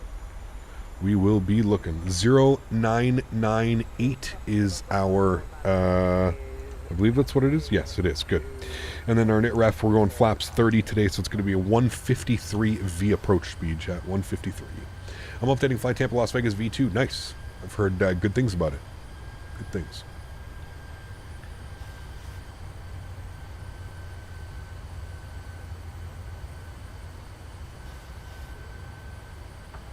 Probably either going to be a missed approach or a divert. We'll see, man. We'll see. Hopefully we can see the runway. Let's bring our speed down to 190 and we'll go flaps 5 degrees. Continuing the descent down now. Again, coming out of the turn, I believe we wanted to be at, what do we want to be at? 3,000 feet? Yeah. 3,000 feet coming out of the turn for the intercept. So that'll be good. I'm going to... Oops, nope. Going to arm our localizer. Good. Flap 40 standard for Ryanair at Leeds. Unsure if you're following airline checklists or not. I'm not. I wouldn't really know that, but we can do a flaps 40. I have no problem doing that. We'll go flaps 40 and we'll select that. Then 141, so it's going to be 146 on the V approach. Kyle, thanks for support, man. Appreciate you, dude. Huge no floaties. Thank you, thank you, thank you. I'm not quite sure why it's making that turn a little bit aggressively. It's doing its own thing right now. Oh, it already picked up the localizer. Okay, my bad. It's already picked up localizer. We're going to arm approach now. I was wondering why it was making that turn weird. Kyle, thanks for support, man. Appreciate you, dude. Huge no floaties, too. Thank you, man. With winds, flap 40 would probably be the best anyways. The winds aren't too bad. Was it 13 knots or something? Not too bad. Yeah. I don't know.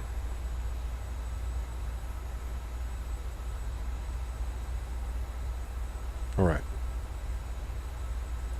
Localizer and glide slope has been captured. There's an airplane real close right here. I'm not quite sure what he's doing, but he's 1,400 feet below us. So maybe thinking he went on mist or something like that, but... Alright, 2,500. Gears down. 170 on the speed. About 7 miles out. Look at that in front of us, man. This is just... Whew. Chat, this may get spicy. May get spicy, chat. Winds are 140 at 14 straight down the runway. No excuse. That's what I'm hearing. No excuse. Flaps, 15 degrees. V approach was 146. I'm going to bug that up now. Get that done. 146. We'll get the rest of our lights on. Good. Everything's good there. Sweet. Speed's rolling back nicely.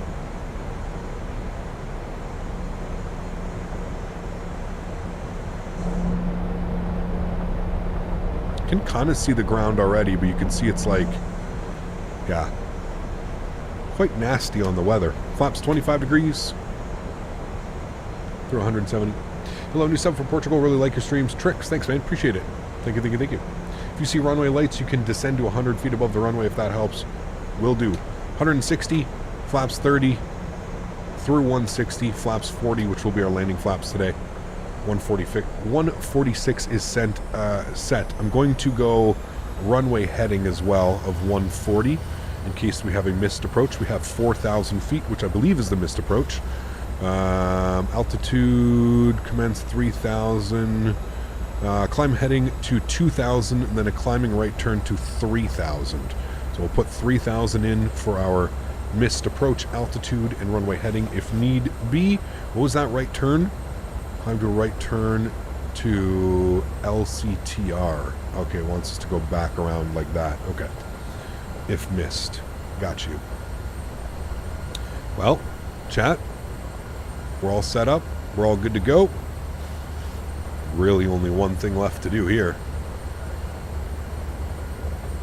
At 1,000 feet, I'm going to take control of the throttles just so we can get this.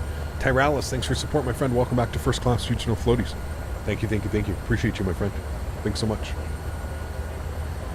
Okay, and then what we can do is we can go to our airport, and load this guy up here. Okay. Terrain. There's that train warning that we said we were going to get, and we're going to hopefully vacate by Delta 1. Train warning, no problems. Alright, yo cam's on. My throttles.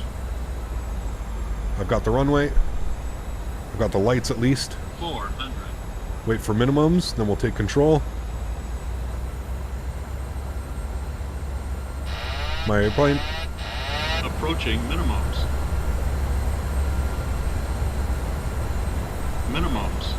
Continue. 100. 50. 40. 30. 20. 10.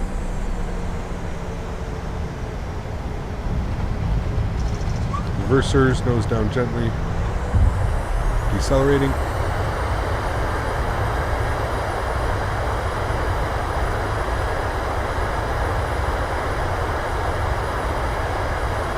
$60 knots, reverser stowed, ladies and gentlemen.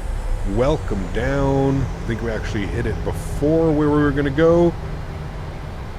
There we go. Not bad. Not bad. A little bit iffy after disconnecting the autopilot, but I tried to keep the pitch as best as we can. But definitely a nice legal landing. No issues with that one at all, chat. Do we make Delta 1? We did make Delta 1 as well. Anybody else notice that like the auto brakes seem to literally do nothing in the PMDG? I don't know about you, but every single time I'm on an airplane, especially a 737, and you land real life, you get like kind of, you get jolted forward as the auto brakes are on and the reverse thrust. I feel like auto brake 3 in the PMDG literally does nothing. I don't know if it's just me or if, I don't know. I just feel like they need to go back and kind of retouch the auto brakes. They feel like they do nothing. Like auto brake 1 and auto brake 2, bro, you can go full reverse thrust and you'll take a 10,000 foot runway to stop this airplane. It's kind of weird. I feel like they're much better at braking than what PMDG is. Now I don't know. We'd have to speak with one of the real guys. We'd have to speak with, like, you know, Flight Tech to Sim or one of the 737 NG driver, one of those guys, to figure out if that is indeed the case of it. But I just feel the way that I fly, at least, it feels that way. I don't know.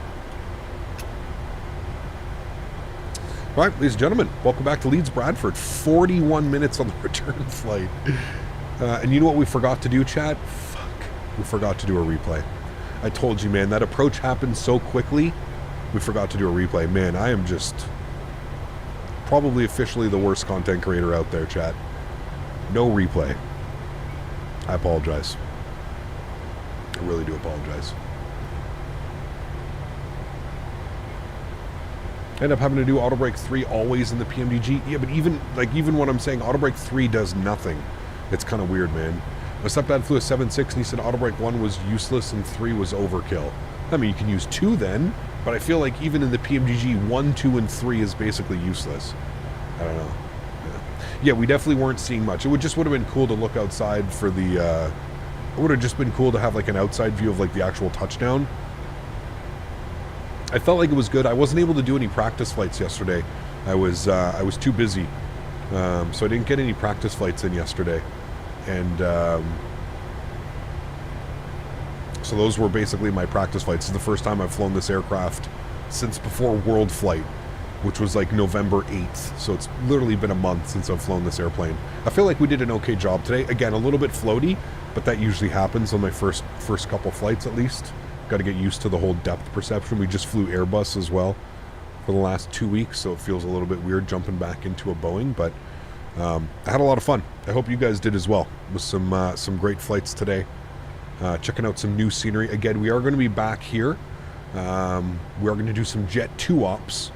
Going to be doing some Jet 2 ops this weekend. We're going to be going from Leeds, Bradford down to Malaga.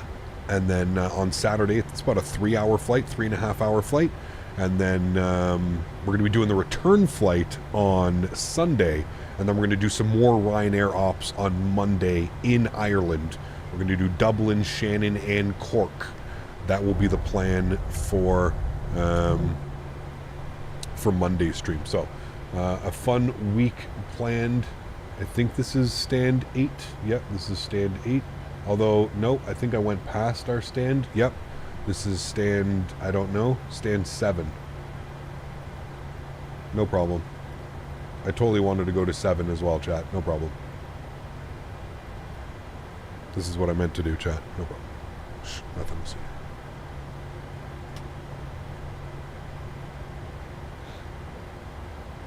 Last minute gate change, no problem.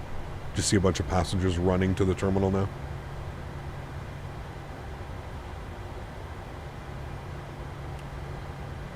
Learned a lot from the stream. The biggest is the 777 releasing by the end of next week since they put up a webpage. This guy, man. It's the only logical explanation. Yes, of course. The only logical explanation would be that. Kept, what was the late night stream looking like today? Unfortunately, we don't have one. I was supposed to go to a birthday dinner on Sunday. It was postponed to today, as it was the only day of the week that everybody could get together. So unfortunately, I will not be home in time, and I didn't want to start it any later. I didn't want to start it at like 9 o'clock, so yeah, I don't know why we can't go forward. Okay, thank you. Just stopped all of a sudden. So yes, unfortunately, there is no evening stream today. I apologize. I know I'm a bad person, but our next stream will be on Saturday. We'll be flying again from Leeds, Bradford down to Malaga. APU's on, APU gens are on, bleeds are on, engine number 2 is off, engine number 1 is off. Wonderful. Anti-collision light goes off. Hydraulic pumps are off. Probe heats are off. Yaw dampers off. Flip this over to APU gens. Good. Everything looks good here. Fuel pumps are off as well. Seatbelt signs go off. Ladies and gentlemen, welcome back to Leeds, Bradford. Oh, she's dancing. Chat, she's dancing. Look at that. We almost missed the dance. We'll operate the jet bridge. Good. And there we have it. We'll go ahead and request deboarding. We've made it down. Great day of flying. Surprised that we actually had that nice of a visual into here. We actually saw the aircraft. We actually saw the runway at about 500 feet, which I was not expecting. I was really expecting to see it down to about 200 feet, but as you guys saw and I saw, definitely available. Ooh, jet bridge doesn't seem to want to connect there. Still waiting for a profile. There is no profile for this airport yet. I think I'm using the V1 profile, version 1 of this airport. So, yeah, there we have it, chat. Beautiful. Happy with today's flight. Again, if you haven't done so, don't forget to smash down that thumbs up button.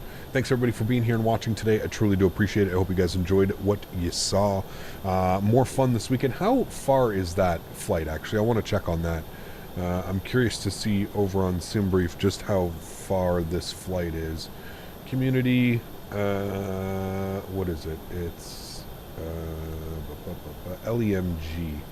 So we're going EGNM over to LEMG, and we'll be in the 737-800 Jet 2 livery. It will be nice. They are saying that it is a 3 hour and 10 minute flight. That can't be right. Hold on. Let me execute that. Actually, hold on. Let me go passengers. We're going to go like a full airplane. 182 passengers. EGNM Malaga around 3 hours. Okay, that's what it's saying here. It's saying 3 hours and 10 minutes. Yeah, 3 hours and 11 minutes is what it's saying. So that's perfect. So we'll do that on Saturday. We'll do the return flight on Sunday. We may not take it into Leeds, Bradford. We may go into one of the other airports, but we'll do the return flight on Sunday, and then we'll do some more Ryanair ops in Ireland on Monday. Dublin, Shannon, Cork on Monday. So that'll be a lot of fun as well. Some super short hops, but some fun ones. Maybe we'll end up doing the full cycle. So we'll do Ireland, go Dublin to Shannon, Shannon to Cork, Cork back to Dublin. Maybe we'll do that on Monday because there'll be some pretty short flights as well. But yeah, that's the plan for the rest of the week, and we'll be in the Jet 2 livery, chat, so it should be a great one. Mods, donators, and sponsors, thank you all so much for everything that you do for the channel. Without you guys here, none of this would be possible. Thank you all very, very much for your support. Thank you everybody who donated today, gifted members, 18 new members. Thank you all so much for your support. I appreciate you, and a bunch of new subscribers as well. So welcome aboard to all the new subscribers. Hope you guys have been enjoying the content. Unfortunately, no replay. Like I said, the approach happens way too quickly, and I was concerned about actually being able to see the airport. So that's going to do it for me this afternoon. I really hope you guys did enjoy. Again, if you haven't done so, don't forget to smash down that thumbs up button. To everybody else that cannot donate with a monetary value but donates with their time, their effort, smashing down that thumbs up button, I want to thank you guys just as much for being here. I appreciate y'all, man. I hope you guys enjoyed today's live stream. We're going to play the outro. You guys know the plan for the weekend. If you do want to join, please feel free. We've got some great scenery now as well on both ends. Leeds Bradford V2 here by Orbx. Again, shout out to Orbx for sending me over this scenery and allowing me to showcase it for you guys on the release date. It is available now. You can click the link above to get access directly to it. It is a payware scenery. Unfortunately, it's not freeware. And then we've got the new MK Studios Malaga. So that's always great. Always going to be a good one. Definitely looking forward to that. More MK Studios. They do great work. Guys, have yourselves a great Thursday evening, a great Friday. And before you know it, it'll be Saturday. We'll be live again. We'll be hanging out. Thanks for coming to hang out, chat. Hope you guys enjoyed the flights. Happy landings, my friends. See you.